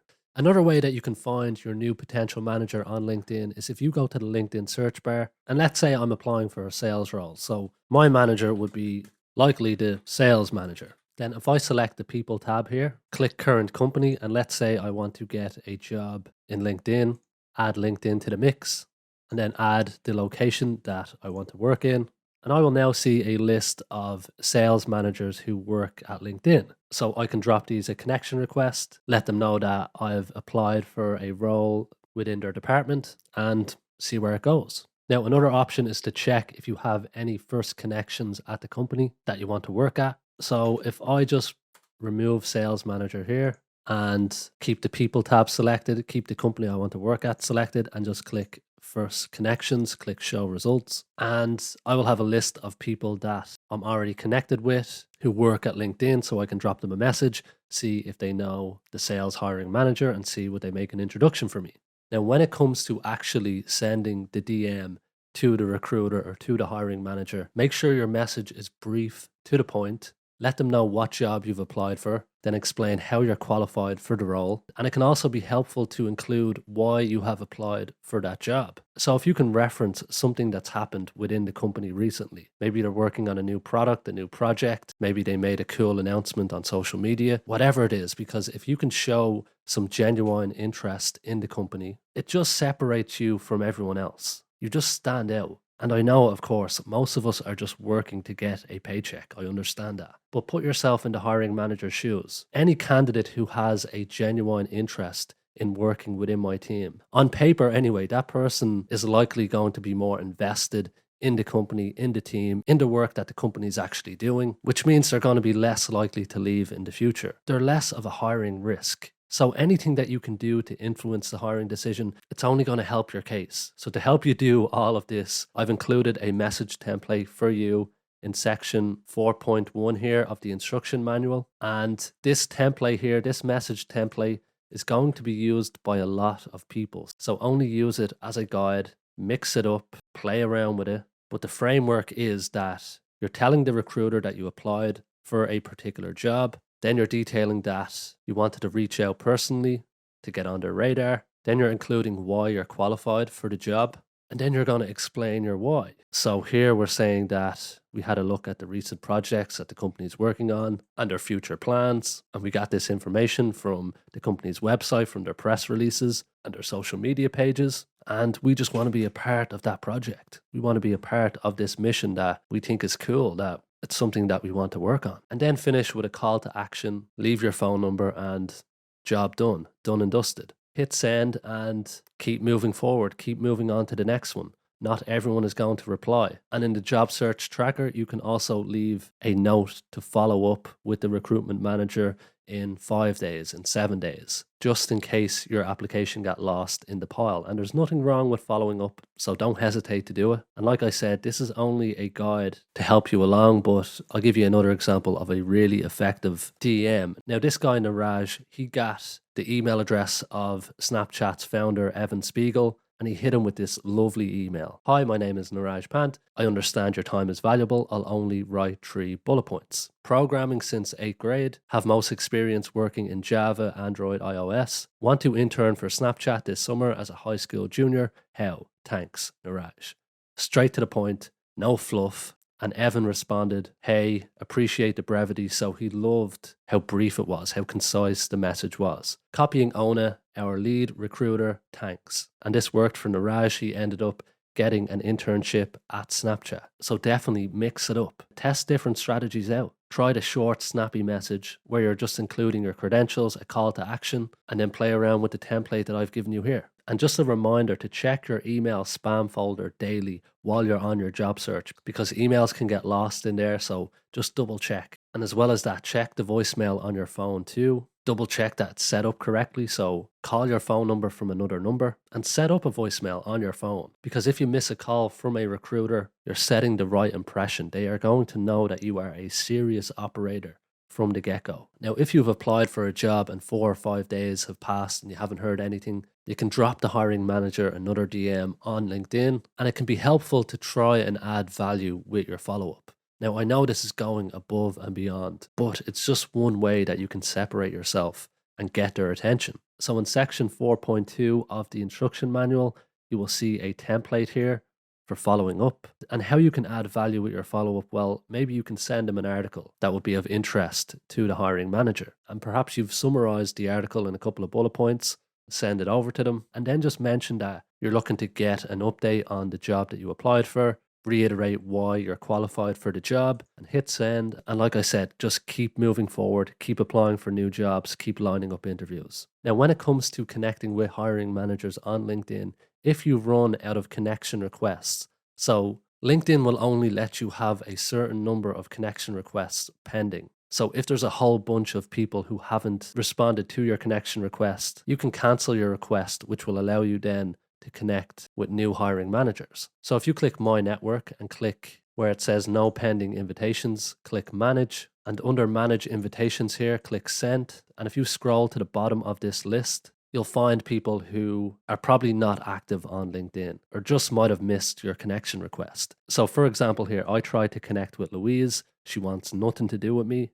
So I'm just going to click withdraw, hit that withdraw button. And once I do that, I'll then have the ability again to start sending out new connection requests. So it's just a little workaround. Now, if there's a particular company that you want to work for, but they don't have any openings that are suitable for you, there's no harm in reaching out cold to the department manager or to recruiters at that company and just shoot your shot. Let them know you're available. Let them know how you could fit into their team, reference your credentials, and see what happens. You have absolutely nothing to lose. If you do this, you'll have virtually no competition. And you could catch the company at a good time. Maybe they're preparing to hire. I know that's super optimistic, but you gotta be. The company could be going through a growth stage and they might just take you up on that offer and just have a conversation with you. And it's all upside, because even if they can't bring you in right now, you're planting seeds for future opportunities with that company and keeping that glass half full. If you reach out to the department manager or to the hiring team, they might know someone else who's hiring. So they might be able to link you up with a different company. So it's worth a shot. And if you go to section 4.3 of the instruction manual, you will find a cold application email template. So check it out and play around with it. And another strategy that you can start rolling out right now on your job search is to let everyone know that you're available and that you're on the market. Because you have to remember that you're not just connected with all the people that you know, but also all the people that they know. That's a lot of people. And you can only get help if people know that you need help, that you're looking for a job, that you're available. So tell them. And I'm talking to everyone here: family, friends, teachers, colleagues, suppliers, clients, customers, neighbors, the milkman. Go through your contacts on your phone. Look at your WhatsApp. Look at your Messenger. Just tell people that you're looking for a job. Tell them the type of work that you're looking for. And if they hear anything, just to give you a shout. It's also worth going through your first connections on LinkedIn and reach out to people that you know on a first name basis and just ask if their company is hiring or if they can make an introduction to their manager for you. And you could actually be doing these people a favor, because if they work at a company where referral bonuses exist, if they refer you in for a job and you get hired, that person gets paid. So win-win. So if you go to the LinkedIn search bar, hit enter, and you can just click the people tab. In the connections filter, just click first, click show results, and just scroll through your first connections and hit that message box. Then head over to the job search instruction manual and section 4.5, asking for introductions, and you'll see a couple of message templates that you can use. And a lovely example of this is by Amy Stokes Waters. And this message is from November 2011. And what Amy did was she found someone who her mother knew, connected with them, let them know that she was graduating in marketing, and then she just asked for some general advice on what would be the best route forward. And you can see here, Amy said that this outreach message to Phil knew her mother, and Amy ended up getting a job from this. So it can be as simple as just reaching out to people who are somewhat connected to you and just asking for some general advice. There's literally no downside to doing it. And if you don't ask, if you don't put yourself out there, the answer is always going to be no. So milk your network. Another effective way to let everyone know in your network that you're available is to share a post on LinkedIn, or if you're comfortable, on Facebook or Instagram or wherever you like to hang out. And in section 4.6 of the instruction manual, you will see a couple of templates here on how you can go about it. But essentially, you want to tell people that you're available. It's always helpful to include some accomplishments or notable achievements from your most recent role. And then mention the type of job that you want, because people can't help you. People can't connect you if they don't know what type of work you're looking for. So specify it. Get very specific with what opportunity you are looking for. And sell yourself here as well. Talk about what you do best, what problems you solve best. And then just finish with a call to action by telling people, if they hear of any opportunities or know anyone in your industry, to send them your way. Now, another effective strategy that you can use to get a job is to work with industry-specific recruiters, recruitment agencies, and you can find them fairly easily on LinkedIn. So just type in your industry. So I'm just going to put in, for example, construction followed by recruitment. So the industry that you're targeting followed by the term recruitment. Then hit the company's filter. Then under location, put in your country, hit show results. And here is a list of recruitment companies, or companies that recruit for construction roles in the country that I'm looking to work in. So I can visit their company page. I can see if they have any jobs available on LinkedIn that match my experience. I can also go to the people tab here, scroll down and connect with recruiters, reach out to them, see if we can work together. And when you're reaching out to recruitment agencies, again, specify the type of role that you're looking for, the type of problems that you can solve. And that way the recruiter will know immediately if they can help you. So if you go to section 4.4, in the instruction manual, there is a message template that you can use for recruitment agencies. Another way that you can find recruitment agencies on LinkedIn, on the right-hand side here, if you click all filters and then under industry, click add an industry, click staffing and recruiting, hit show results, put the location as where you want to work. And you can also filter here by first connections. And you will have now a list of people who work in staffing and recruitment. So again, you can reach out to these people and see if they can help you. And you can also vet these recruiters as well. So go to their LinkedIn profile, see if they have any recommendations. If you see that you have a mutual connection with one of these recruiters, reach out to them, drop them a message and say, have you ever worked with such and such? What are they like? Are they any good? And you can also Google them as well and see if they have any reviews online. Because recruiters, they do get a bad rap. There are a lot of charlatans out there, but there are exceptional recruiters out there that can be the biggest difference in your job search. And one indicator that you're working with a good recruiter is that they're transparent with you, they're open, they're honest. For example, they give you the job spec up front, they give you the salary range up front. Now, sometimes they won't always have the salary range, it's out of their hands. But in that case, they'll give you insights, they'll give you an indication of what salary you should be earning. And the best recruiters will have an in-depth knowledge on the job, on their client, on the hiring company. So grill them. Ask why the role is available. How long has it been open? Ask them what success looks like in the job. Ask about what development opportunities come with the role and find out if they've placed any candidates with the hiring company. The answers that you get to all of these questions will let you know if the recruiter is worth their salt. And you want to focus on industry specific recruiters, so recruiters who hire specifically for your sector. And those recruiters will be able to give you insights on the industry and emerging trends. There'll be a wealth of information for you. And like I said, they'll know their client well. So ask about what the hiring manager likes, what they like to ask in the interview. And remember that you don't have to work with every recruiter. So if they're vague, if they're dishonest, if they seem a bit shady, if you get a bad feeling from them, if they respond defensively to your questions, if they put pressure on you to sign for a job, if they're unclear about what your day-to-day will be in the job, if they don't ask you many questions, if they're always late, if they're constantly rescheduling, if they're disorganized, if they can't provide you with the job spec up front, these are all red flags. If you feel ill-treated at any point, just go your separate ways. You're not under any obligation to stay with them. And one last reminder is to not tell recruiters the names of the companies that you're interviewing with, because that recruiter is working with a bunch of other candidates. So they might end up contacting that hiring company, sending candidates over, which means more competition for you. Loose lips sink ships. Now, another way that you can get on the radar of recruiters at your target companies is that if you first follow the company page on LinkedIn and then engage with one of their posts. So like, comment on one of the company's posts. And what this will do for you is in the LinkedIn recruiter tool in the back end, recruiters have a spotlights section where they can filter by candidates who are interested in the company. And when they click interested in your company, they can filter by candidates who have declared that they're interested in working in the company and also candidates who have interacted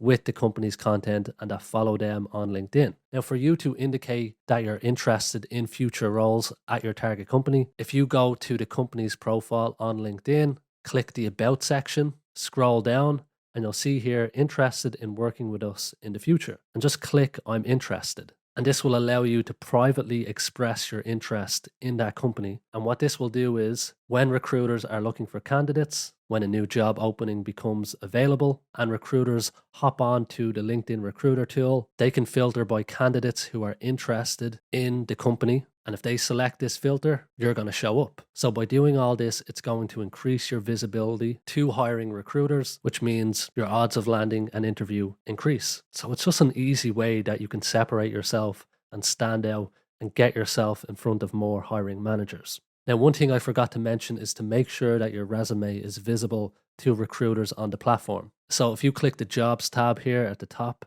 and then on the left-hand side, click Application Settings, and you'll see here an option to share your resume data with all recruiters. So if you're comfortable in doing so, make sure that's turned on, and then you can just upload your resume. And that way, when recruiters are searching for you on the platform and in the back end, when your profile shows up, they'll be able to open up your resume from the search results page. So this is well worth doing, so double check that. And one tip that's very useful for you if you want to find out what it's like to work at a company is by tracking down employees who have left the company within the past 6 to 12 months. And this is especially useful if you have any doubts about the hiring company, because a lot of what's written on a company's website on their About section is not the full truth, because companies are obviously going to make themselves look like angels, when in fact there could be one bad apple in the department that you're going into that is just a nut job. And with Glassdoor, I know some reviews are legitimate, but I know of companies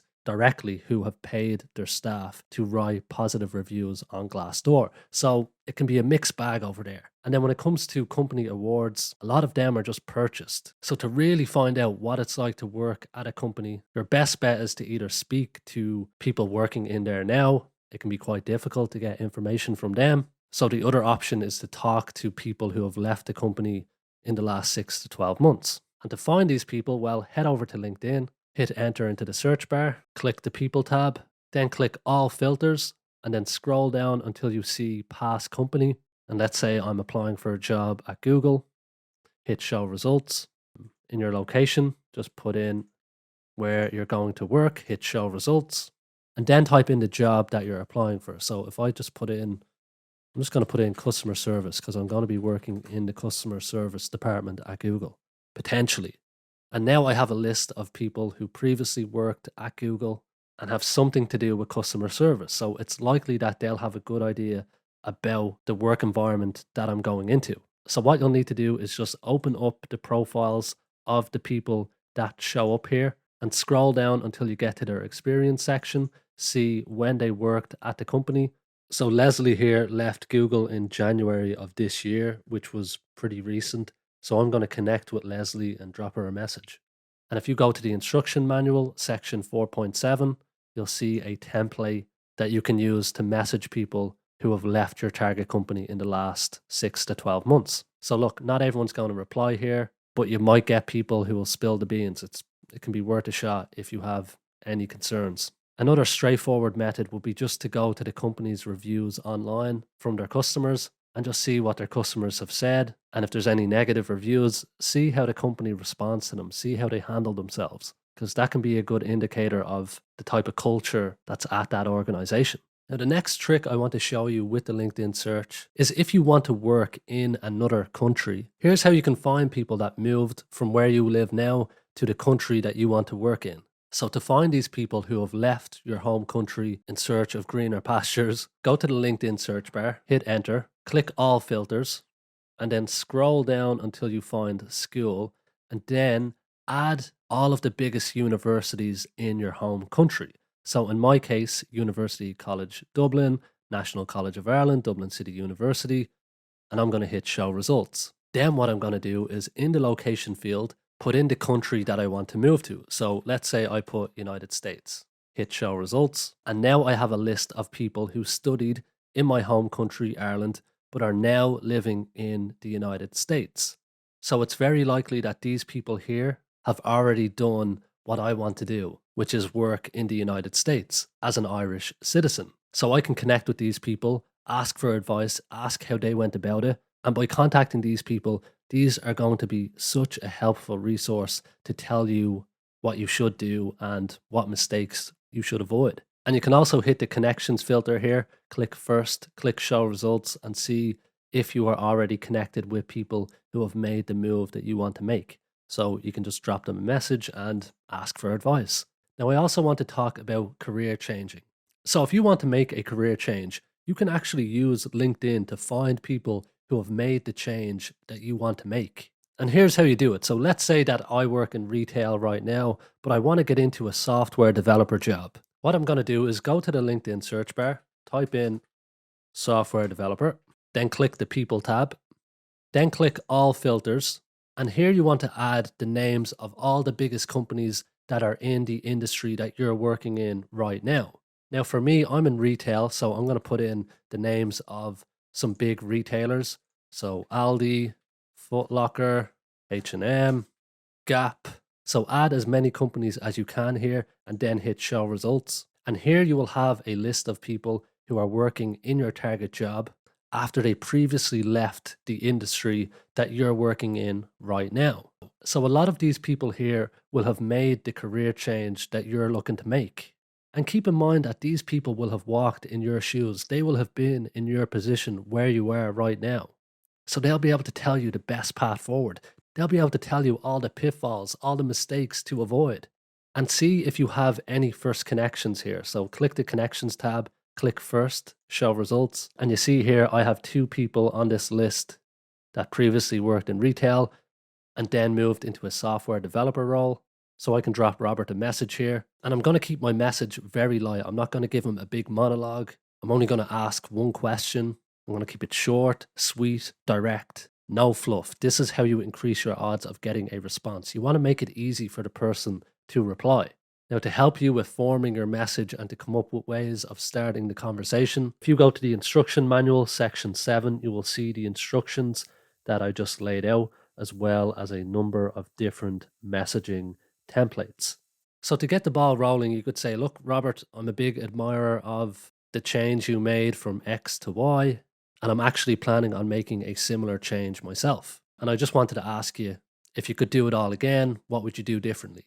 Or what do you think the best first step is for someone in my shoes?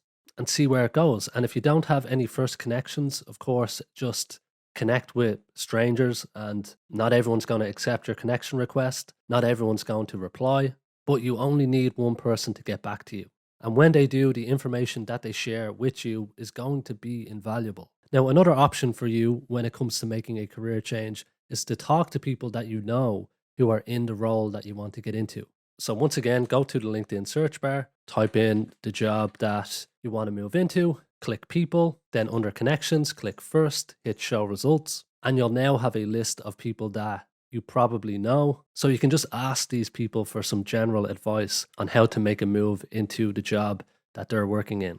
Now it's time to discuss getting referred for jobs at your target companies. And there's a few ways that you can go about this. The first way is to message people that you know who work at these companies and just ask them for an introduction, which we've already discussed. The second way is to ask strangers to refer you for jobs at their company. And the final method is to build relationships with well-connected people. So department managers, recruitment managers who work at the companies that you'd like to work at. And I'm going to detail how you can go about that in a little bit, but I'm first going to explain how you can get referred for a job by a complete stranger. Now, why would a stranger put you forward for a job? Because if their company has an employee referral program, if they refer you for a job and you get hired, they get paid. Now, these referral programs are more commonly found at larger companies. So I recommend spending your time focusing on corporations, the big boys and girls, the likes of Amazon, Google, Apple, Microsoft, so on and so forth. Now, keep in mind that the person referring you for a job is putting their reputation on the line. So you need to be able to convince them that you're a professional, that you're serious about working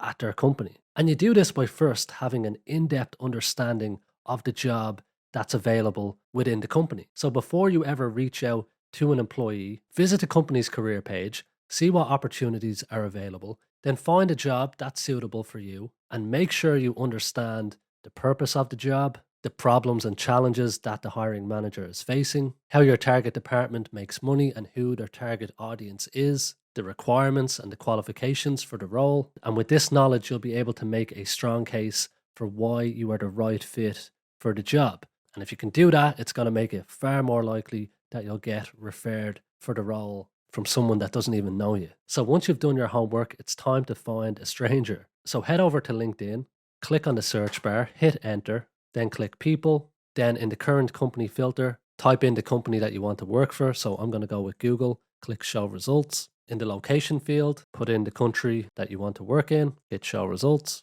And you'll now have a list of people who work at your target company. Now you want to filter by first connections first and see if there's anyone that you know or anyone that you're connected with that works at these companies. And you can drop your first connections a message right away. Now, if you don't have any first connections, just click the connections tab and click second and third connections and click show results, and then just connect with these people. Now, your best bet here is to connect with people who work in the department that you want to get into, or type in the job title that you want. So if you were going into sales, you could just put in sales here. And the people that show up in the search results page are likely to work in the department that I want to get into. So I can connect with these people and then drop them a message and ask for a referral. And you can also widen your search as well. So if you want to target department managers, I could put in here customer service manager. I could put in sales manager. I could put in product manager if I'm getting into a product role. And you can also target recruiters here. So you could put in recruiter or recruitment manager. Now, when it comes to dropping these people a DM, head over to the instruction manual and you will see here section 4.8 there is a message template for asking a stranger for a referral. So here's how to go about it. In the opening line, it can be helpful to try and find some common ground with this person because you're a complete stranger. So the idea here is to try and build up some trust right off the bat. For example, you could see what mutual connections you have with this person. Maybe you both worked with the same person. Maybe you went to the same school. Maybe you're from the same town.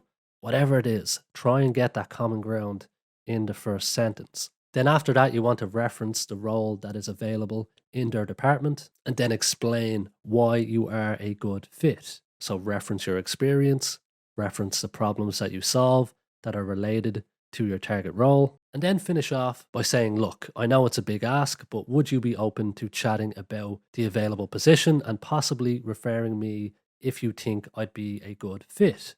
No worries if it's not an option. Either way, thanks for your time. Now, people are busy, so if you don't get a response, it can be helpful to follow up in a couple of days. And in the job search tracker, you can leave a note in the networking tracker tab, just so you know who to follow up with. Now, the goal here is to get this person on a call so you can build and develop trust, that you can prove that you're a good fit for the company, which is your best bet for getting a referral from this stranger. So if the person agrees to get on the phone with you or get on a Teams call with you, don't wing it. Prepare like a goddamn professional. Now, it's going to be helpful if you can identify a genuine reason why you want to join their company. And like I said, it's all about playing the game. We're here for money, but if you have a genuine reason why you want to work at this company, it shows the person that you're invested in the idea of working in this company, which means you're less of a risk. You're less likely to leave the organization. On paper anyway. And your why can be simple. Maybe the company support a charity that impacted your community. Maybe you're a loyal customer of their products.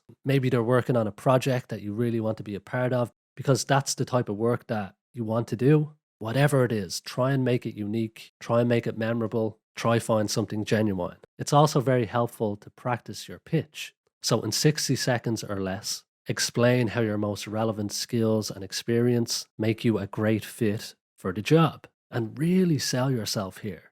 And I recommend practicing your pitch out loud, recording it, playing back, see how it sounds, and also test it in front of friends, in front of family. Gather feedback, make the necessary changes, and you'll blow their socks off. Now, during the call, find ways to ask questions about the problems that they're facing. Because whatever problems this company is facing, you can bet that the other companies that you're going to be applying for are facing the same types of challenges.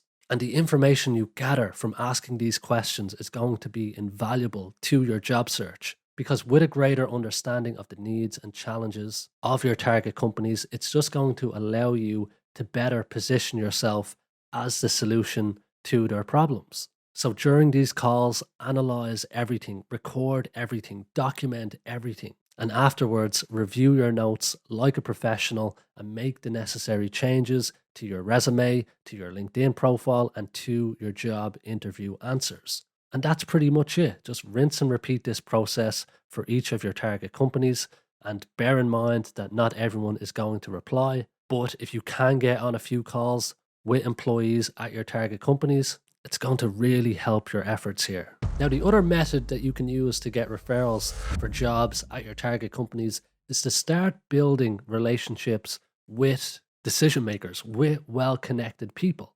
And by you developing relationships with well-connected folks, it's going to create job opportunities for you in the future. And by getting proactive and building the relationships before you need them, every job search that you go through in the future is going to be much, much easier. And a big part of this strategy is focusing on the law of reciprocity. So give and you shall receive. So the easiest way to start building relationships with decision makers is to start offering them value up front. To get people to champion you, you need to give. So what can you give? So you can start simple. It doesn't have to be complicated. You can track down department managers at your target companies and see if they post on the likes of Twitter, on LinkedIn. And if they do, you can start to engage with their content. You can leave an insightful comment. And not only does this show off your expertise in your field, but it also gives you access to their own audience. And this is how you can start to develop relationships. And the reason we're focusing on people who are active on LinkedIn or on Twitter, who post and comment regularly, is because it's easier to strike up a conversation more naturally. So you could leave them feedback on one of their posts, or you could drop them a message and share some insights that you had on something they posted or commented on. Or it could be as simple as sharing your feedback because something they posted inspired or resonated with you. And from there, the conversation and relationship will start to develop. And you can personalize your outreach message to them. It could be as simple as saying, I remember seeing your post about X. I came across this post on Y and thought it might be useful. Now, if the people you're targeting are not active on social media, there's other ways that you can add value to them. And it could be as simple as sharing some general ideas you have that they could use to do their job better. It could be an article that you know would be of interest to them, which you have broken down into digestible bullet points. You could run through their website and find areas that they could improve, simple changes, maybe you found a typo, any feedback you have that would be valuable to them. It can also be as simple as helping a recruiter at the company that you want to work for. So, what you could do is check the company's career page, or maybe you see the recruiter posting about a job that they're hiring for on LinkedIn, and just drop them a message and go, look, I seen you're hiring for X position. Although that's not my area, I have a few contacts that would be a good fit for the role. Happy to make introductions for you if needed. And this is a great strategy because eventually this recruiter is going to have a role that's suitable for you. And by helping them out, by making their job easier, by sending qualified people to them, they're going to remember that. And eventually, this recruiter is going to be hiring for a position that's suitable for you. And if you help them out, they owe you a favor now. If they're a half decent person, they're going to return the favor. So that's the way you need to think about it. See how you can help people, help solve their problems. And if you do it enough times, it's going to come back to you. You are going to receive the goods, the fruits of your labor, of your good deeds. And when you slide into their DMs, make the conversation all about them. Ask questions about their job, what they're working towards, their goals. And naturally, you'll share your own insights and your own experiences. And if you can find out what problems they're facing, perhaps they shared it in a message to you, maybe their company posted about it online, maybe they posted about it on LinkedIn, you can offer value by just sharing your own advice. And I'm not saying you have to build them a 50-page proposal on what they should do. Think of it more like you're speaking to a friend and they came to you with a problem and you're just giving them some friendly advice. And you can also assume that whatever problems are going on in the type of role that you work in the type of industry you're working in, their problems are going to be similar to your own. And I know it might be hard to believe, but there are a lot of people out there who would be willing to jump on a call with you just to shoot the shit, exchange ideas. A lot of people want to expand their network. So ask people, will they jump on a call with you? And if you think you could help them in a small way, you could drop them a DM and say, look, I can see you're having an issue with X. My department actually faced similar problems last year. And I'd be happy to jump on a call with you at some stage this week to just share my ideas on what worked for us. Would you be free at Wednesday at 11? Or if they posted about something online, you could say, that post was a great read. And I've actually done a lot of research on this area and I'd love to share it with you. Would you be free to jump on a Zoom call for 15 minutes? So find ways to get creative and get on these calls with decision makers. And it's a numbers game. You're going to have to do a good bit of outreach here. And it does take a bit of effort. It is a slower strategy, but the long-term returns for this are massive. You future-proof your career by building up relationships with well-connected people. And it all starts with you adding value up front. And when you get on these calls, don't just ask outrightly, do you have any jobs for me? You're just going to spoil the relationship. You don't even need to mention it because you can be cute about it. So for example, maybe your profile is set up for open to work. Or it's just so obvious that if this person landed on your profile, they'll be able to see that you're open to opportunities. So let it come up naturally. You might mention it in passing that you're keeping your eye out on the market for something new. But like I said, make the conversation all about them. We all love to talk about ourselves. So let them talk about themselves.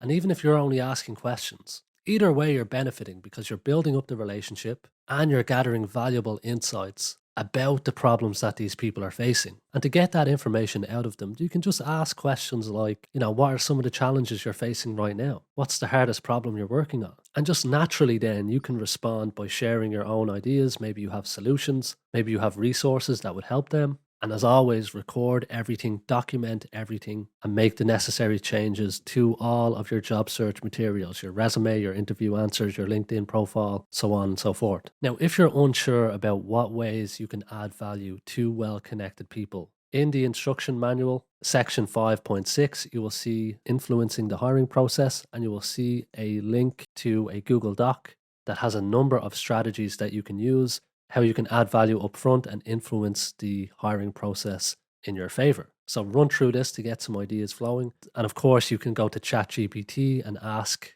for ideas on how you could offer solutions to these people based on the problems that they've told you.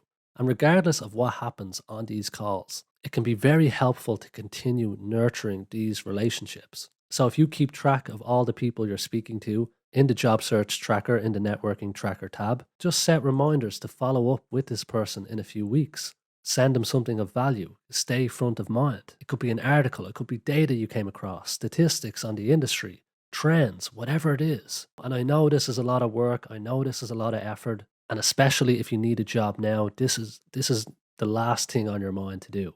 But it will pay dividends because by default, the person that you're building the relationship with will start to champion you. What tends to happen is after you've put in the work, if your contact comes across an opportunity that matches up with your skill set, they're going to send it over to you. Naturally, they'll start referring you for positions. If a conversation comes up about an opportunity that's suitable, you are going to be one of the first people that comes into their head. And one way to strengthen the relationship is, say you ask this person for advice and you take action on that advice and it worked for you and you got results, definitely share your success with the person. They'll be delighted and they'll feel part of your success. And this will help strengthen your relationship. I still remember the first person that came up to me and told me that I helped them get a salary raise from an article I posted a few years ago. And now we always have that connection, we have that bond.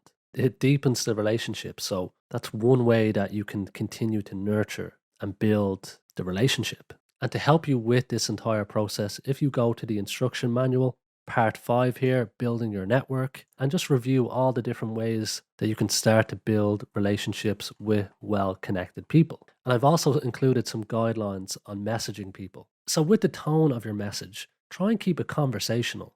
Talk to them like you would a friend. If you're asking a question, only ask one. And the longer the message, the less likely it is to be read. Keep your messages very brief, easy to read, lots of white spacing, not a big massive chunk of text. That will just throw them off because it's hard work. No monologues. And don't expect anything in return. A lot of people aren't going to reply. Just keep moving forward, keep moving to the next person, and eventually you'll crack the code.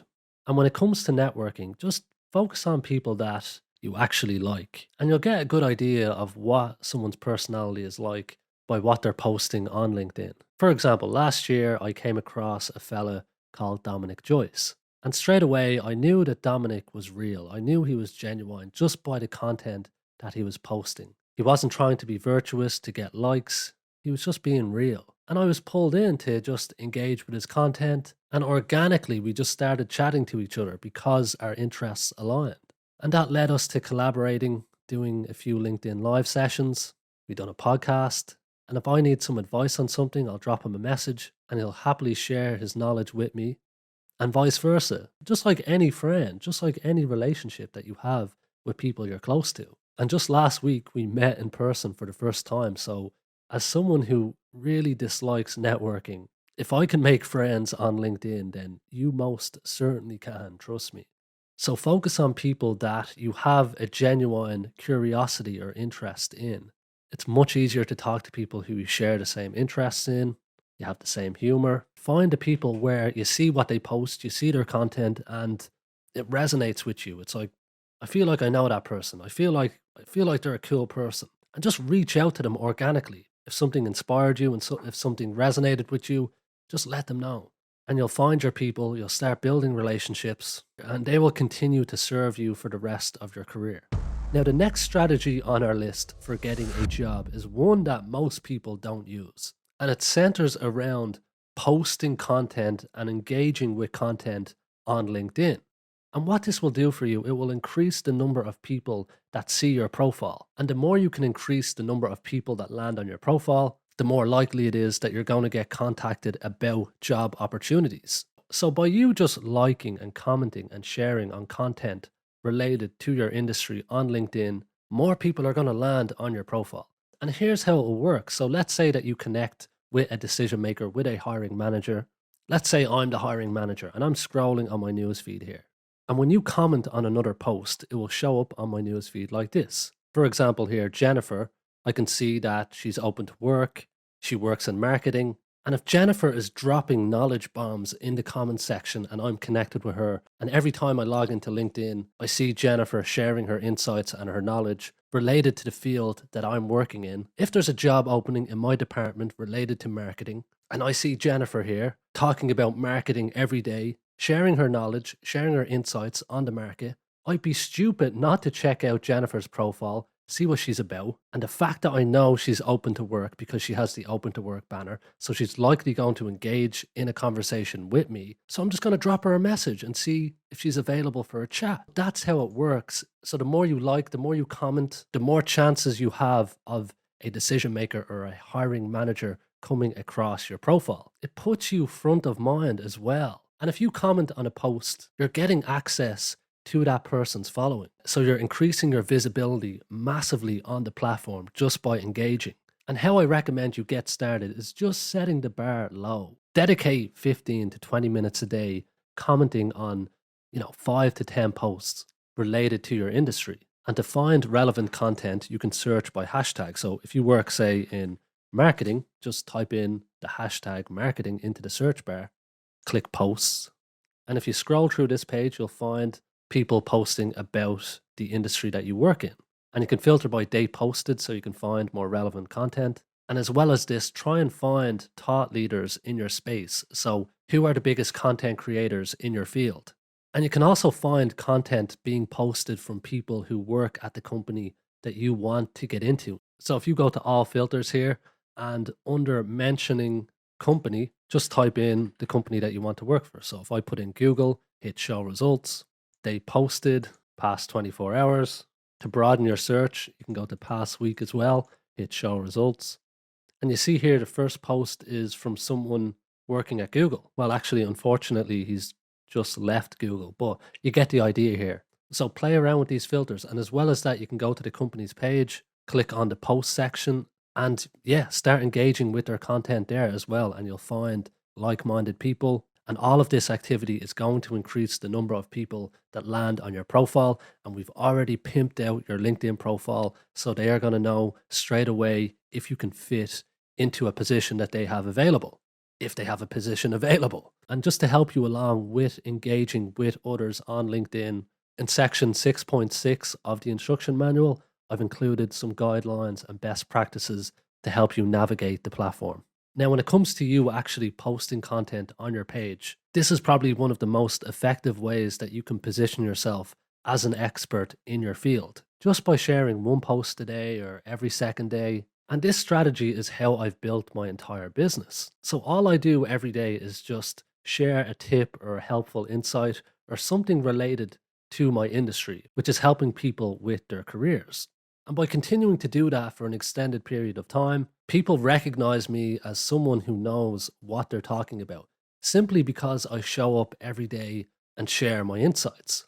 And as a result of doing this, just by showing up every day and sharing content, I'm getting 150 to 200 DMs per week from people who are looking for help with their career. So this has opened up endless opportunities for me. And you can do the same for your own career as well. I seen this post here from Michael LaRocca, and he says here, it sounds cliche, but building an online presence will bring jobs to you. In my experience, because of my blog and continual interaction on social media, I get contacted on a weekly basis about work opportunities. And that's all you have to do. By sharing content, by default, people will reach out to you with opportunities. And the reason this works so well is because there's very little people creating content on LinkedIn. So if you can make a start on this, you are going to separate yourself from most of your competition. You're going to stand out and you're going to get more opportunities. Now, when it comes to posting content, you want to focus your attention on one specific audience. So a few questions that helped me out when I was starting was defining my audience. So who are they? What are their biggest pain points? and what do they want most? And if I can create content around those questions, I'll automatically position myself as an expert in my industry. And if you don't think you have anything worth sharing, you are very wrong. A great starting point is to give yourself the advice that you needed to hear this time last year or this time 2 years ago. Because there are so many people who are where you were right now that need your advice, that need your help. Your insights will light them up. Trust me on this.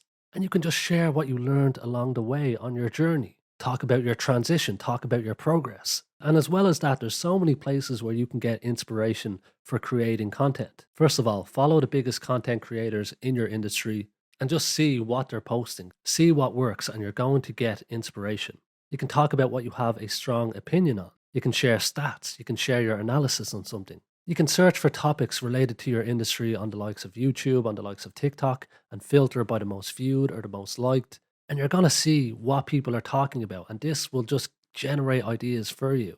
And to help you with generating ideas, in part 6 of the instruction manual, I've included a bunch of different ideas to help you get the ball rolling. Now, there's a few basic guidelines that will help you when you begin to post content. So the goal is to generate trust with your content, with your posts. So it can be helpful to try and write as you speak rather than trying to write something really formal. So it can be helpful to be conversational with your tone. And it's very helpful if you're consistent, if you can show up every day and to spend some time analyzing what content is working well, what content is not doing so well. And that way you will just naturally get better at creating content. And by default, you're going to start to build up a network, a following.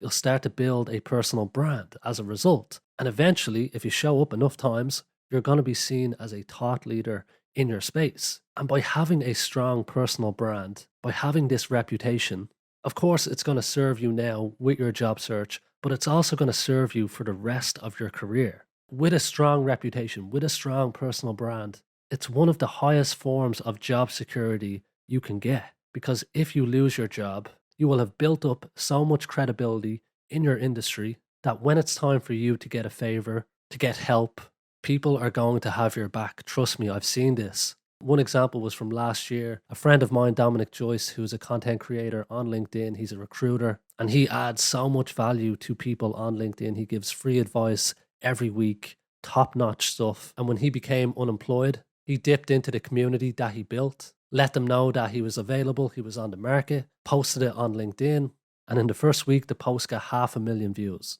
Everyone that followed Dominic, commenting, sharing, liking, spreading the word that Dominic is on the market. That's how it works. So if you can provide so much value with your content, it's going to come back to you in droves, massively, just like it did for Dominic and just like it will for you. So if you can dedicate 30 minutes to an hour a day, it really will pay dividends for both your job search now and for the rest of your career. And as a final reminder, just make sure you're not putting all your eggs in one basket. Even if the interview goes unbelievably well, keep applying for jobs, keep lining up interviews. And when the job offer comes, don't hand in your notice until you have passed all the reference checks, you have countersigned the job offer letter, and you have received confirmation from the hiring company that the offer letter has been accepted. Until then, just keep applying for jobs, keep lining up interviews. Now, before we part ways here, I just want to remind you that getting rejected, hearing no time and time again, whether it's applying for a job or it's in an interview, is all part of the process. A lot of the times you have to get 10, 20, 30, 40 rejections before you get that yes. It's just an unfortunate part of looking for a job in the 21st century. But if you take your time and execute on the strategies that we just discussed, and of course, your resume is up to scratch. And if you need help with updating a resume or creating one from scratch, check out the resume writing tutorial on my channel. But once your resume is in order, once your LinkedIn profile is fully optimized, and once you're executing on the strategies that I've just laid out, what you need to do then is just continue to analyze what's working well on your job search, what's not working well, and do more of what's working and less of what's not working. For example, in the job interview, if you can, I recommend recording it. If you can't record it, make sure you're documenting what went well in the interview, what didn't go well, and what you need to work on for the next interview. And if you continue to analyze your performance and tweak and tailor and make the improvements, that yes is just is it's coming. It's just a matter of time. But you're going to have to show up, you're going to have to go through the shit, you're going to have to remain persistent and just keep going. That's all you can do. So with that, I wish you every success with your job search, with your career, and I'll see you in the next one. Take care.